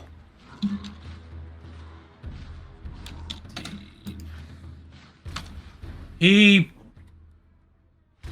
just fucking comes up and smacks her across the face. And she turns back around. He catches her with a backhand. That fucking scimitar. She is on death's door. And then you see I the mean, necromancer hold up her You hands. get all these guys, so yeah, she's dead. Something for me. A new being for my collection. Oh. She swings and misses the first time, swings and hits on the second attack. Oh! You see her run up and plunge her hand, her necrotic infused hand, into the giant's chest and comes back out with its heart. Another one, and she takes a big bite out of the heart as the giant falls and she stands on top of the torso.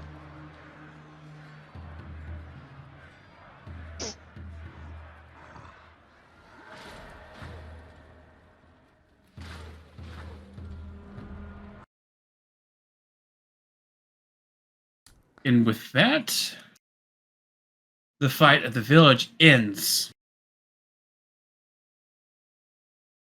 And as everyone stands around catching their breath, Not again.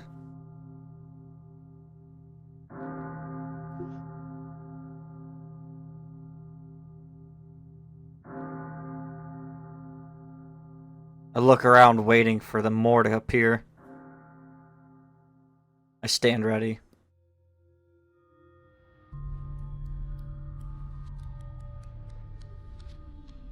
you all look to the sky at the sound of the bells, and you see the void opens up even more. As shadowy figures begin to descend, but not towards you. Everyone quickly runs to the overlook that looks down upon the capital Adventure City and sees as the city begins to get bombarded from the sky with these shadowy figures, all different variations in size and shape. Everyone give me a perception check. 10 for Ow. perception. Now.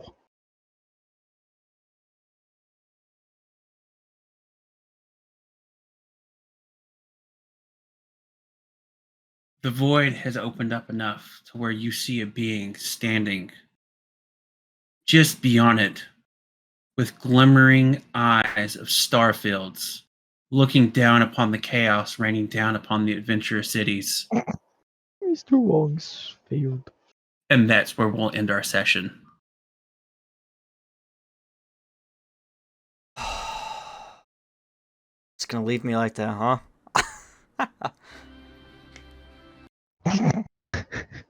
I rolled so bad. Wow. Oh, Wise is here. Oh, maybe on his phone, but Well, it's too late there, pal. I want to thank everyone for coming out. I hope you Yes, enjoyed the soft intro into our session. Session 1, we now see that there is chaos about to rain down upon the capital city. It is Chaos! a short trek down from the village into the city. The village isn't that far outside of the city, up the mountaintop, so it's a pretty quick trek down to the city. Once you all get there,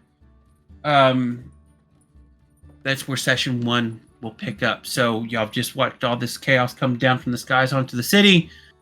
You're all now running to aid the capital. What will become of the capital? What disasters and enemies lay in wait in the city? I guess we'll have to wait until next time. So everyone go and check out all of our other players' Twitches and YouTubes and all the fun jazz. Lord Sudag, Gaming Shepherd. Until next time, we want to thank everyone for coming out and watching us, and we will see you on the next adventure. And with that is the conclusion to session 0 leading into session 1. Thank you all for stopping by, watching this. It was very interesting. I had a lot of questions, didn't really understand how this worked, but that's the fun of it. This is my first campaign. I'm learning how this stuff works. I've never played D&D before, whether it was writing, like in a book and whatnot, like people done, or online. Never done this before. This is my first time, my first group, and I couldn't be happier with the people that I have in this group. We got Rex Gaming, who's DMing. We got Lord Sudag. Soon we'll have Wiseman. You guys will get to see him in session 1 and meet his character. I know it started off, you know, trying to just figure out our way, you know, learn how to do this, really, I guess. So be patient with me, you know, give me pointers, give me tips, whatever. Just take it easy on me, okay? I'm learning. But with that, I'll let you guys go. Hopefully you enjoyed, and I'll see you on the next one.